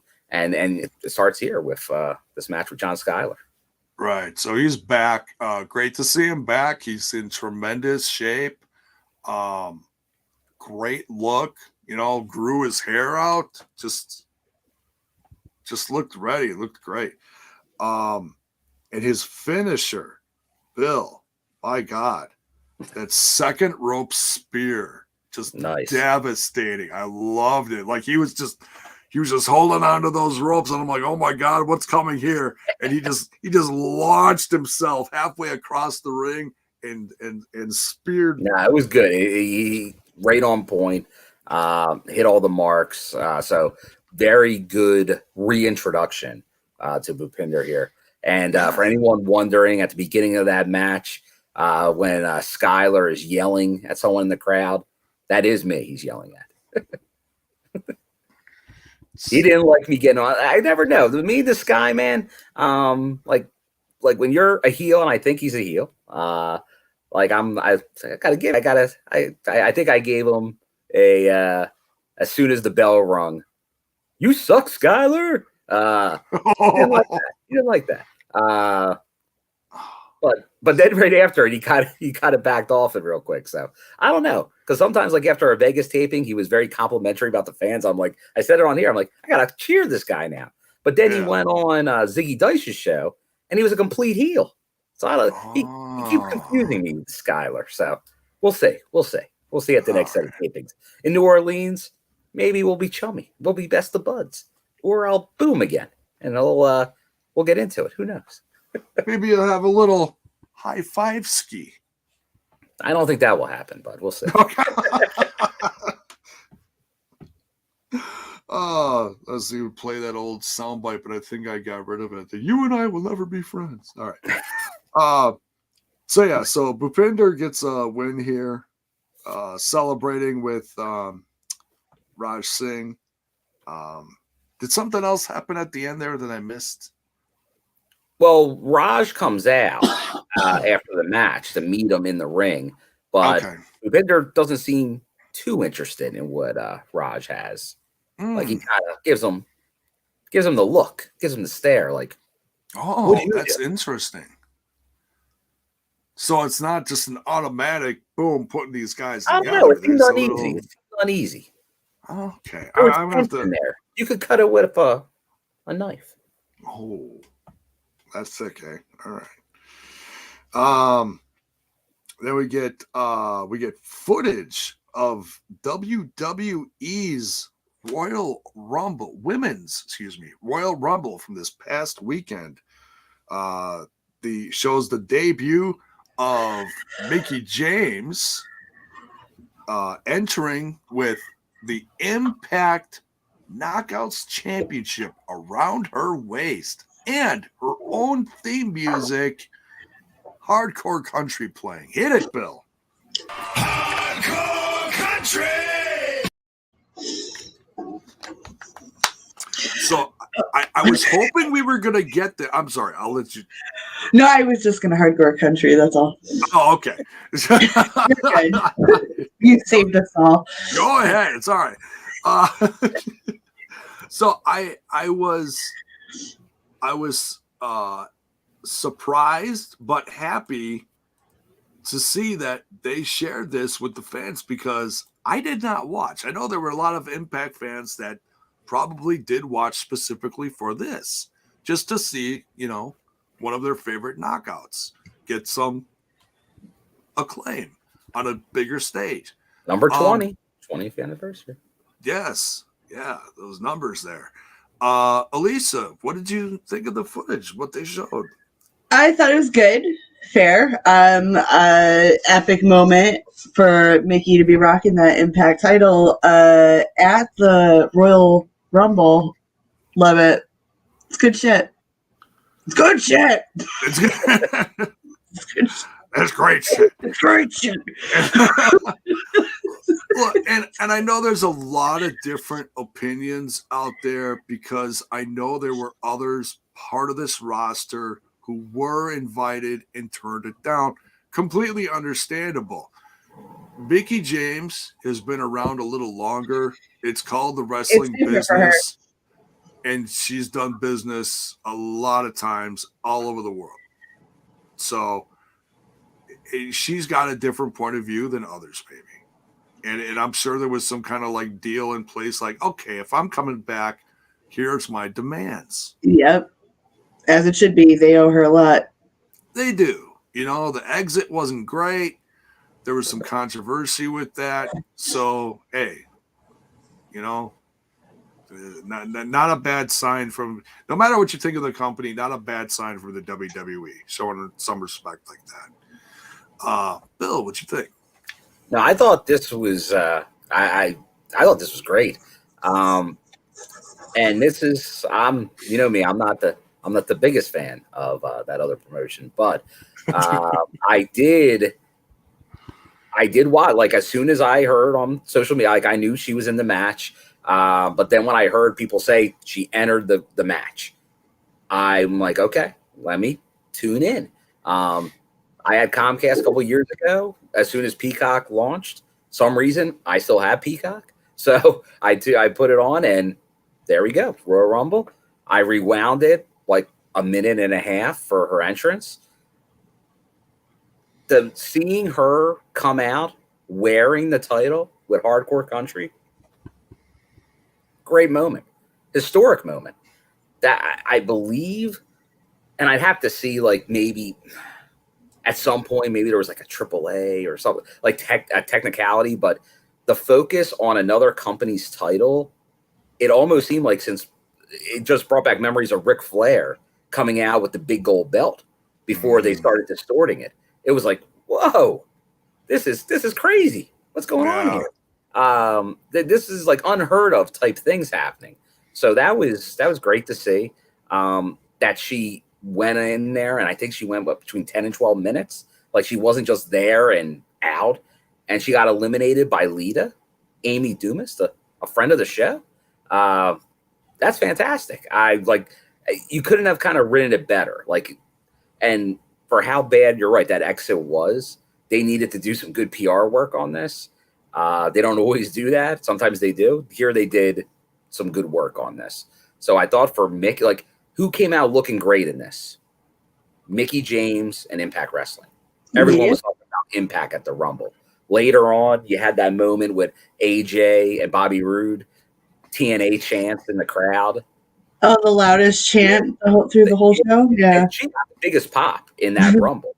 Yeah. Like, Mickie James got the biggest pop. Our champion got the biggest pop. Yeah. So that's I think to be an Impact Wrestling fan on Saturday night, there was some pride there. And you didn't always say that in the past. But I really hope a lot more people are tuning in because of that moment. And people are tuning in. Like every week, the ratings are going up. So I think with storylines like the Ring of Honor storyline, along with Mickie James getting this recognition, like you see it every time when she was announced during the Rumble, like she's trending worldwide every time. So it's good business. And it is. That's all we want. If people try watching Impact, they like it. The people that always have badmouthed Impact, have been negative, they don't watch it. Or they watched it once 10, 12, 14 years ago and didn't like one segment of one show. I saw the Nasty Boys and they weren't good. This stinks. Like that's usually what you get. When they insult Impact, they still call it TNA. So if that doesn't explain it in a nutshell, I don't know. Right. Exactly. Yeah, so I love what Terrence Sullivan says here. So technically, Charlotte, Bianca Belair, Rhea Ripley, Liv Morgan, Lita, and Michelle McCool made their Impact debuts tonight, Daddy-O. And the Rock like for the Hall of Fame. Yeah, kind of. I guess. Kind of like The Rock did last year, right? If you're imagining that works. It's all part of the wrestling universe, if you will. So, and then after that footage there, Mickie James is getting interviewed. She gets interrupted so rudely from Tasha. Tasha Steele's confronting her, along with she's accompanied by Savannah Evans. And then Chelsea comes in to back up Mickie James. So you feel like this 2-on-2 is coming up. But it's all primarily building towards Tasha's match with Mickie James, but she just completely, poo-pooing on Mickie James. Great impression by Tasha. Fantastic. Comedy gold. Yeah. Trying to do the Southern accent, and Mickie James is just, But I think this is where Alicia has a theory on where Chelsea might be going. Oh, yes. Thank you for reminding me. So, if memory serves me correctly, don't quote me on where this interview clip is from or whatever, but Chelsea was talking about ideas. Like she was pitching ideas left and right when she was in the other company, okay? And she was kind of revealing ones that she kind of threw out there, one that stuck out to me, especially recently, is the one where she suggested being the Mickie Trish Stalker 2.0, where she would take on the new version of being Mickie, like the Mickie to, Mickey's Trish, basically. And I feel like this is just a feeling. Don't quote me. I have no insight on this. It's just how I feel it's going is maybe they're like, hey, we could do something with this because they're both in the same goddamn company. So what if you see where I'm kind of going with this meatball is, rolling it up big. It basically, what if we have kind of Chelsea kind of buttering up Mickie to kind of get in that like single white female kind of storyline going. And I think these two are going to surpass the greatness of the original because they're going to work really well together. They're friends in real life, so that this is like pretty epic. I hope that is no, that is tremendous. And by the way, the reference to the single white female, folks, if you've not seen that great late 80s, early 90s movie. Yeah, I think early 90s. Yeah, Bridget Fonda. Watch it. It's a fucking classic. Iconic. Yeah, Bridget Fonda and what's her name from the Breakfast Club? Oh God, Allie something maybe. Ali Sheedy? Well, Ali Sheedy was in the Breakfast Club, but I think it was from Fast Times. Oh, I can't remember. I can't thought it was remember. Ali Sheedy. Maybe. Maybe I'm wrong. I don't know. But yeah, great movie nonetheless. Thank you. That's a great way to reference that. What'd you think, Bill?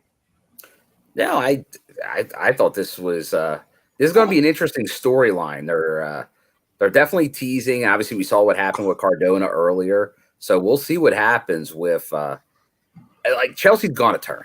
It's just what does she turn into? Yeah, and then Jennifer Jason Leigh. Oh, yeah, there we go. All right, I was close. You're in the realm of the 80s actresses. But I was close, not close. You can't go from someone associated with Fast Times. I pride myself in my Fast Times at Ridgemont High knowledge. There you go. There you go. That's right. She was in that. Yeah. Great movie. Anyway, great movie, interesting storyline. Book it. Right. Then we get a promo for Giselle Shaw coming soon. Very excited about that. Quintessential diva. The quintessential diva. I want to see her versus Lady Frost. If I can kind of fantasy book something right now, I want to see them too because they've got interesting movesets that I feel like would complement each other really well in the ring in a match versus each other. Book it. There you go. Book it. Got a vote for me too on that one. Next, we get, now sadly, I was, in the middle of writing down, catching up on my notes, and before we knew it, the match was over. We got Masha Slamovich in a, what I'll call a squish match, total squish, against Kaci Lennox, formerly of MLW. Haven't seen her in a while. Great to see her, even though it was a hot second. Masha just destroyed her. Yeah, well, when you've got the coolest name in wrestling, what do you expect? Masha Slamovich. Cake work.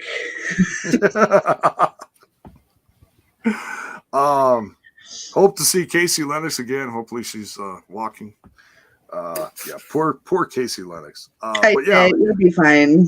I love what they're doing with Masha Slamovich, though. I mean, these matches are short and sweet. It's just building up a beast of a character here. But you see what I mean, though? What I was trying to express earlier, though, is that there's like a pattern, and they were just doing this with Steve Maclin like a short while ago. So it's like too much of the same storyline. Like I feel like within a period squeezed together.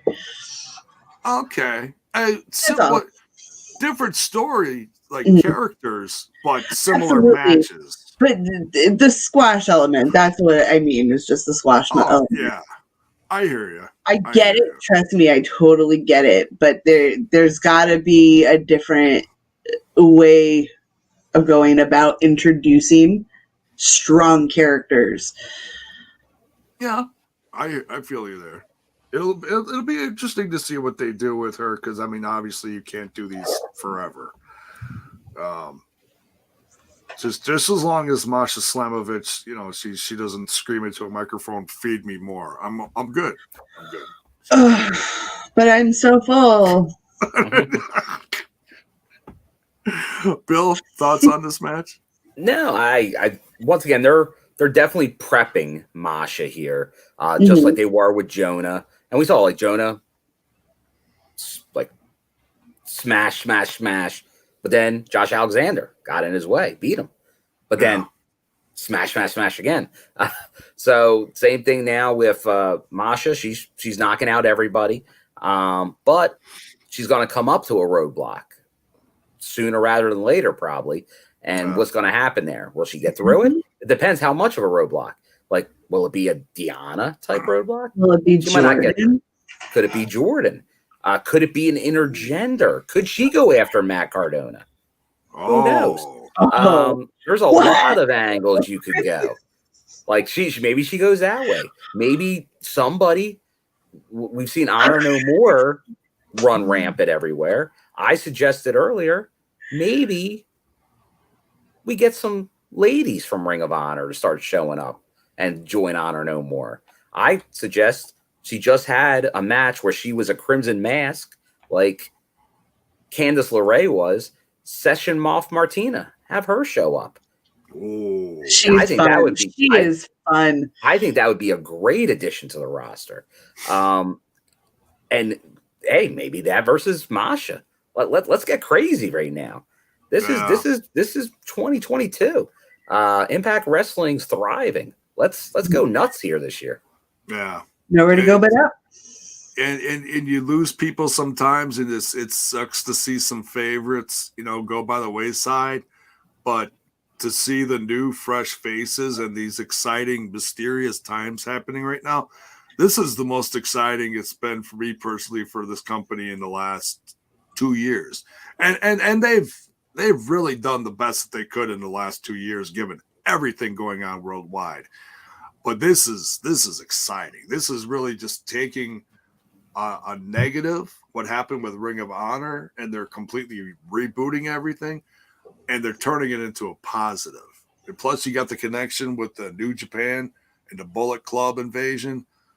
This is hot. It's hot stuff. Yeah. We'll get into that in the main event, but we're not. But we've gone this whole show and we barely talked about the Bullet Club, right? And then you want to talk about hot story angles. There you go. Yeah. So plus, that, and then the introduction with new knockouts, just everything across the board is getting a step up. Great stuff. So yeah, Masha Slamovich wins. I didn't even write down that she won the match. Everything happened so fast. Gianna Purrazzo is talking about holding both belts. And she's giving an open challenge next week for either title, the Ring of Honor women's title or the AAA, I almost said Knockouts title, the AAA women's title. So who shows up? I mean, is someone brand new, someone from the roster steps up to a ring? What do you guys think? Any guesses?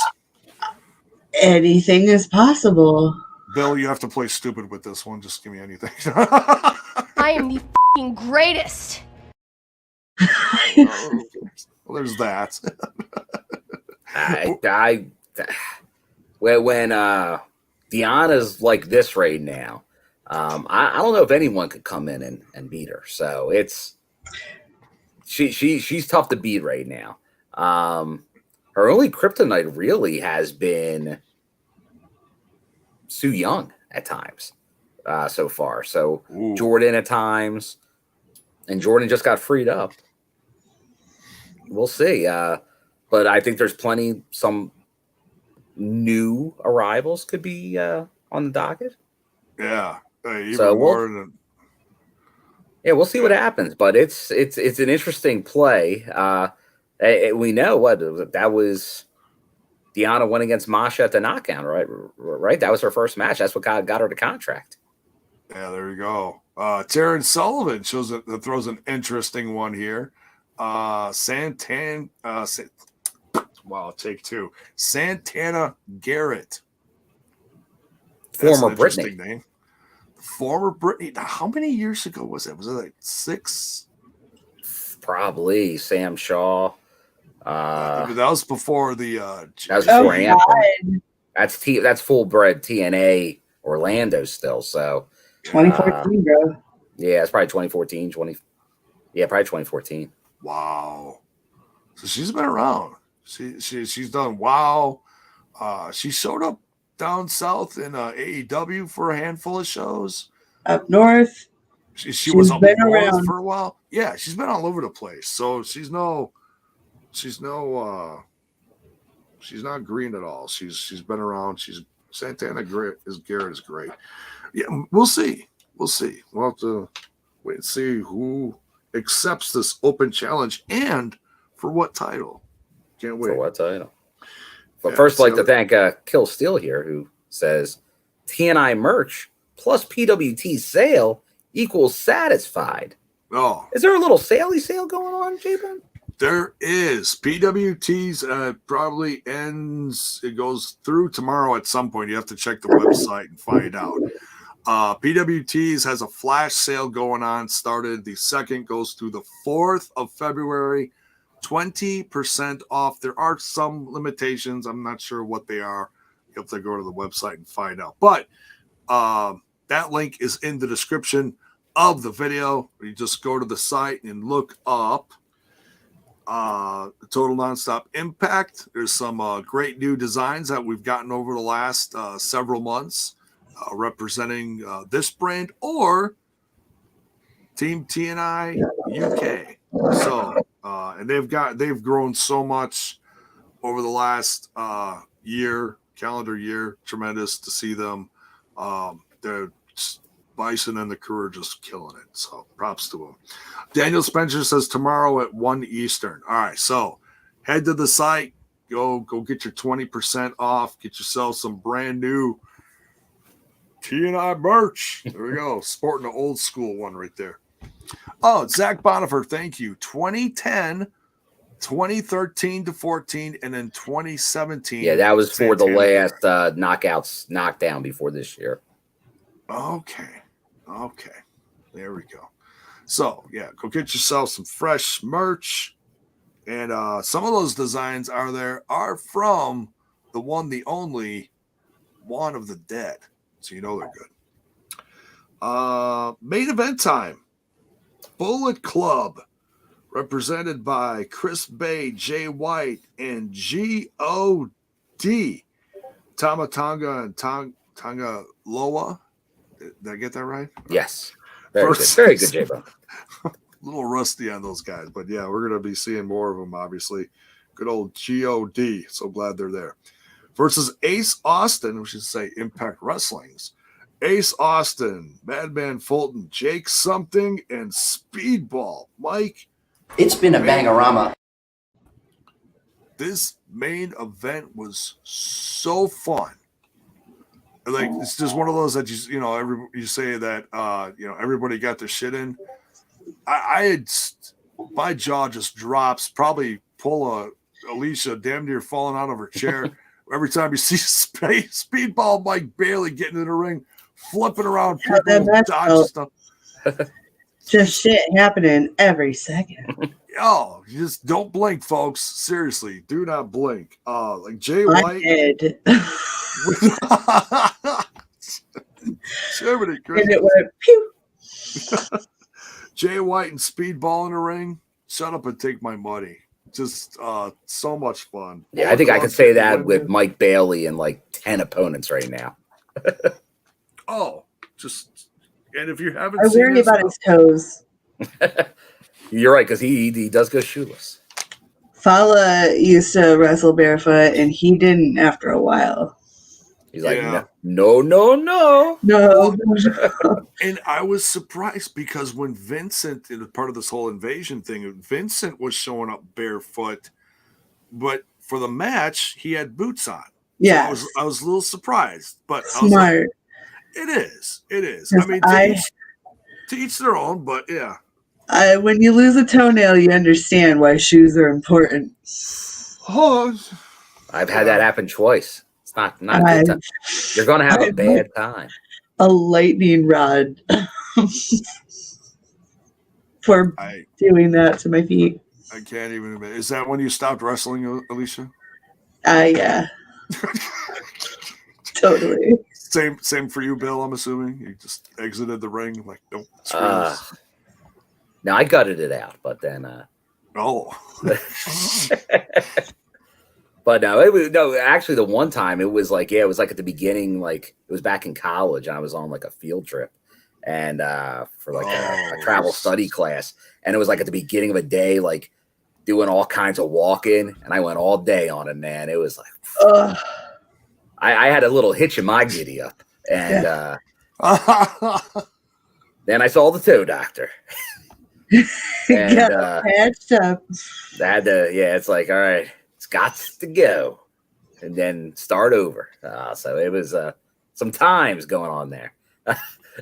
You don't think about those things until you have to deal with them, and it's not pleasant. But you get through it. It comes back eventually. He saw the toe doctor and he told you what to say, and you said ooh ee ooh ting tang while Finish that review. Sorry. It could have been worse. It could have been worse, J-Bone. In my ass. That certainly no comment. All right. Cold medicine, folks. Cold medicine. Great match. Like I said, everybody got their shit in. Bullet Club get the win here. Standing tall, 2 sweets all around. And then the real fun started. VBD with the Good Brothers show up to, bring back a little bit of dignity to the Impact locker room here. And, see? Are they Team Impact though, or are the Good Brothers just like mad that they're not in the Bullet Club anymore? Are they a part of the Bullet Club? I don't understand. This is a 6 degrees of Kevin Bacon situation. I feel like maybe well, there's two I'm different. There's a couple different.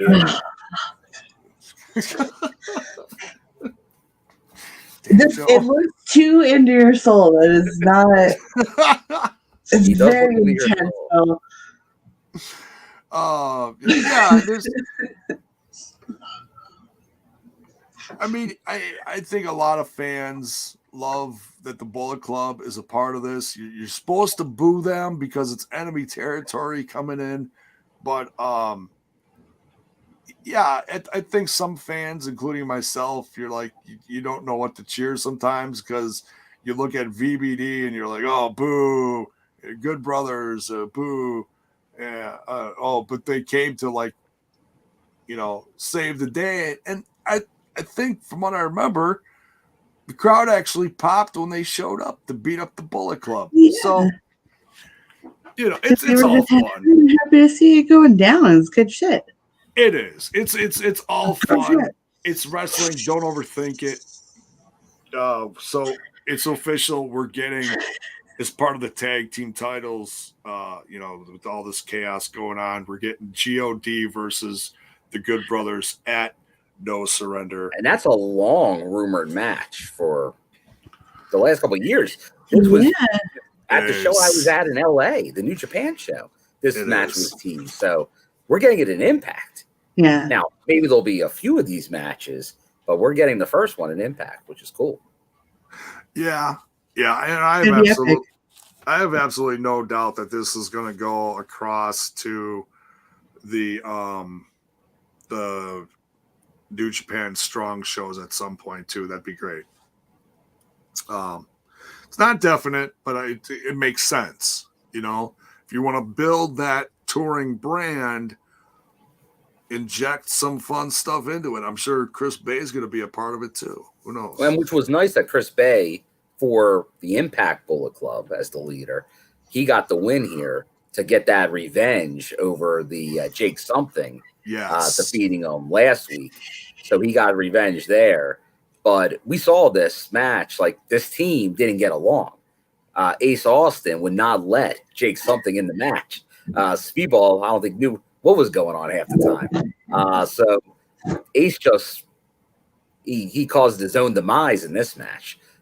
So we'll see what that. So even though you wanted to kind of root for Team Impact, they booked it right because you had Ace and Fulton sort of healing it up here.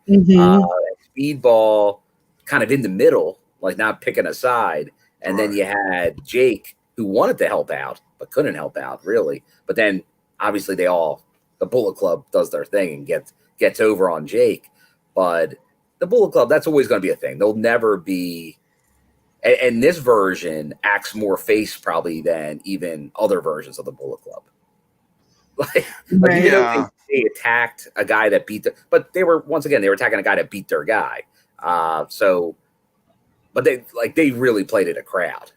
They like Jay White and stuff. Throw him up. Oh yeah, right. Because I know that's still a very popular thing, across several different companies. So, but yeah, very fun. show overall. A lot of different things going on. You got the Ring of Honor, Honor No More stuff going on. You got the Bullet Club. Lots of stuff with the ladies and the knockouts. Yeah, the three big storylines really going on right now they hit all three of them, like the Mickie James angle with the Rumble just now and the knockout title, the Bullet Club, and the Ring of Honor, Honor No More versus Impact. Those are the three top things going on in the company right now, and they were almost all equally focused on, while still having a little bit of some other stuff going on, like that inspiration influence angle that we thought we were going to have a conclusion of, but due to circumstances beyond cards subject to change, we haven't gotten it. But they've made it almost more interesting now with this Caleb angle going on. So definitely some good stuff going on right now. Heel turn from Matt Cardona to kick off the show. I mean, this whole episode was just we didn't even talk about the heel turn we've been waiting for a while. But Impact, unlike some other places, they hit the button. Like indies are doing it, but a major company, remember, still Matt Cardona, very popular wrestler, very well known. He's doing his indie thing, but for Impact to turn the button, that's a face. That's a guy that sells T-shirts. The people might not buy the T-shirts of the bad guy. That's a risk every time you do it. That's why Mr. Cena never turned heel. The kids don't want the T-shirt of the bad guy; they want the good guy. So now, in Impact, they're going to have him go heel. So that's going to be real interesting. It's funny you say that when The Fiend was like their highest seller, and he was a bad guy, right? Well, it's a good question. I didn't watch it close enough, but he was like Undertaker bad guy. Yeah. Who was over. Like when I was a kid, when Undertaker debuted, like probably after appearance 1, I was like, eh. And then it was like by number 2, he was a fan favorite. Okay. Even though he was a heel for like that first 2 years, 3 years, but it was the dark characters. And I think some of us that like the horror movies and stuff like that, right. You attach to them when they're way out there like that. Like Decay was a heel group, but now they're too over. They're biting people's faces off. Yes. Getting huge pops. Murder in the undead realm, but yet they're over. I love it. That's why I love Impact. Quirkiness rules. And that's the thing. You'll have you'll have a classic wrestling show, but then you'll go way off in these other directions at times. Yeah. Like there's really no other product out there that does these many different things, but they tend to work. And once again, maybe it's not for everybody, but I think what they do is there's at least a piece for everybody. If you let one piece of a show say, well, I'm done because I didn't like 2 minutes of the show tonight, it's over. Well, that's pretty lame. Yeah, there's a little something for everyone. You know, if you didn't like this, if you weren't not a big fan of the intergender wrestling, well hold on to your boots. And that's big, and that's a touchy subject still. Yeah. Like I think it depends. Well, like if you go to indie shows, you're very used to it, so you probably have a different interpretation than maybe someone that just watches on TV. Yeah. Like you might watch it on TV and be like, whoa, wait, what's going on here? Right. I don't know what this is, but it all depends. Like, because obviously like when you know independent wrestling and training, you know it's intergender training. So it's not crazy. It just depends how you portray it, especially as a TV product. Right. Any final thoughts on the show? 2 thumbs up. 2 thumbs up from our local knockout, Alicia. Bill? I think they're continuing to roll along right now. I think this set of tapings, the tapings before that, I think just the upward trend is still going. I think it's reflecting in people watching it and people talking about it in a more positive light, which is all great. The thing is, though, it was still pretty darn good a couple of years ago too, when people weren't saying it as much, but I think some of these storylines we're talking about is getting attention. And I think coming in No Surrender is going to continue. Some of these bigger shows coming up as we lead into Rebellion. This 20-year anniversary is going to be a big one.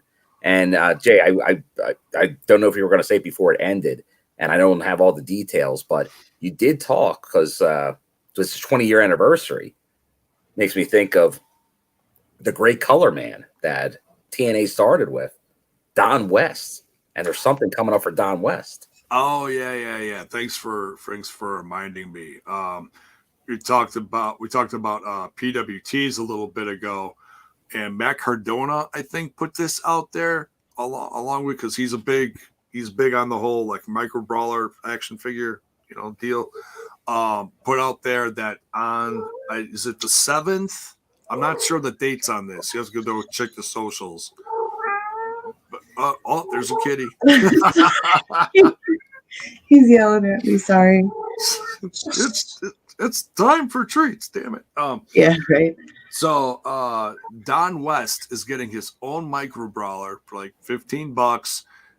Starts on the 7th, I believe. Go to PWTs, and I'm not sure how long the sale is going on. I'm guessing it's like a week, and all proceeds are going to Don West because he's fighting cancer right now. So tremendous thing that PWTs is doing for a classic face of TNA / Impact Wrestling. Yeah. In his time of need right now. Great to see that.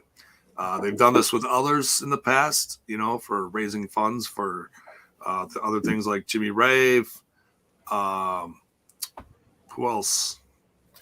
Yeah, I'd have to look back. I know they've done certain things, like Owen Hard Ones for his foundation and all, because the Jimmy Rave, that was from the opposite company. That was from the Loot company that does the All-Stars. But it's good when they have different things like this where they're promoting or trying to do stuff for charity and things like that. So this is good to see, especially for someone with the connection impact. Obviously, we have all of our we still have plenty of Don West bites here, and it's the opposite of that. This is a bunch of crap.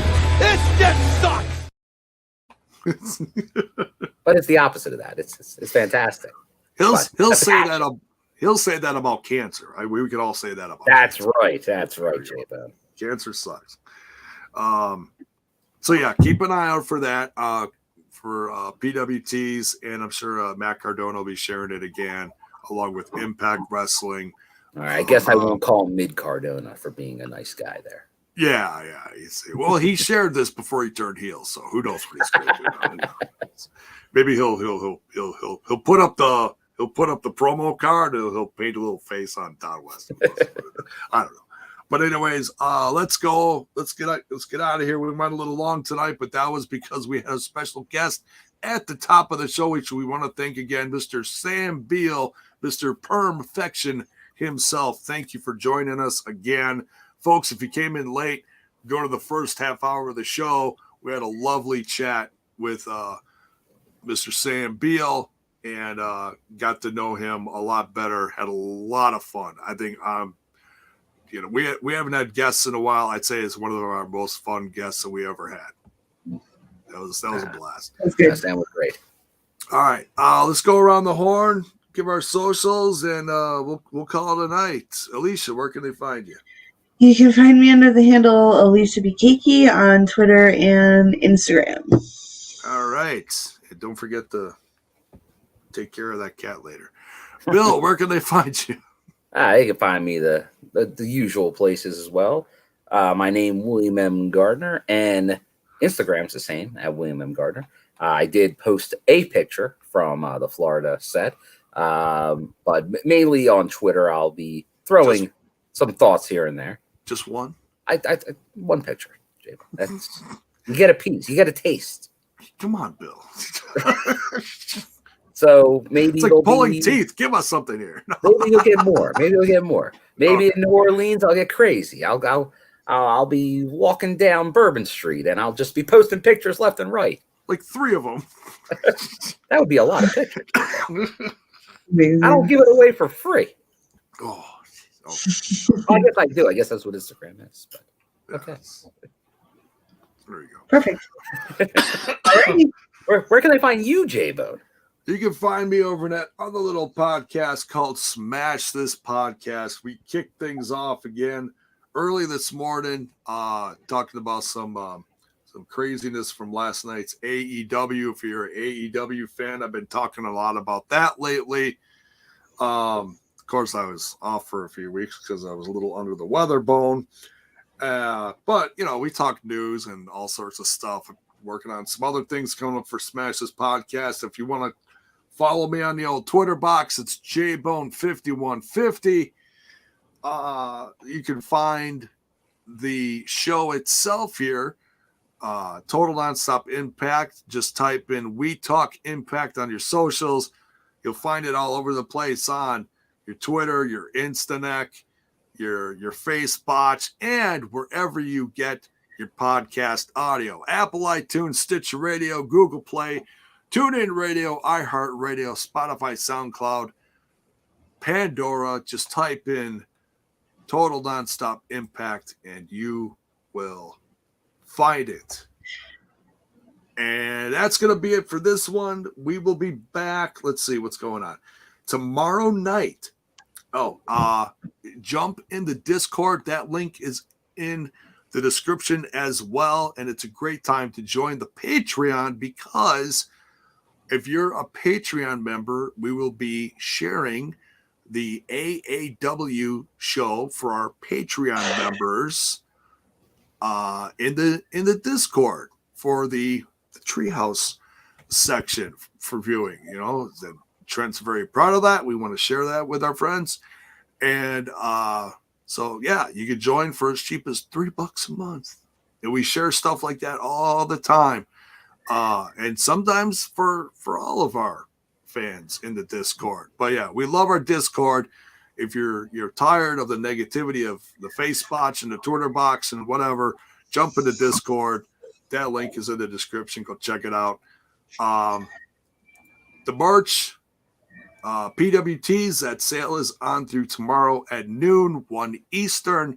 Go pick yourself up some merch, 20% off to help support the show. And speaking of supporting the show, thank you again to all of our tippers tonight for the super stickers, super chat, or bits over on Twitch and the subs and whatnot. Thank you so much. Much love. And we'll see y'all tomorrow night in the Discord for the AAW show. We'll be back then for Sunday dinner. We'll see you this weekend. Take care. Be safe. There's blizzards all over the place. 10 feet of snow. But if you need a fanny pack, get it on the Spreadshirt store. Yes, folks, the Spreadshirt store is also, that link is in the description. The fanny packs are back. That's why I started a store in the first place, so we could never get them. We have TNI. We have fanny packs. We have fanny packs. Go get yourself a fanny pack. Doggone. Thank you for reminding me, Bill. Good night, all. Much love. Stay safe. See you down the road.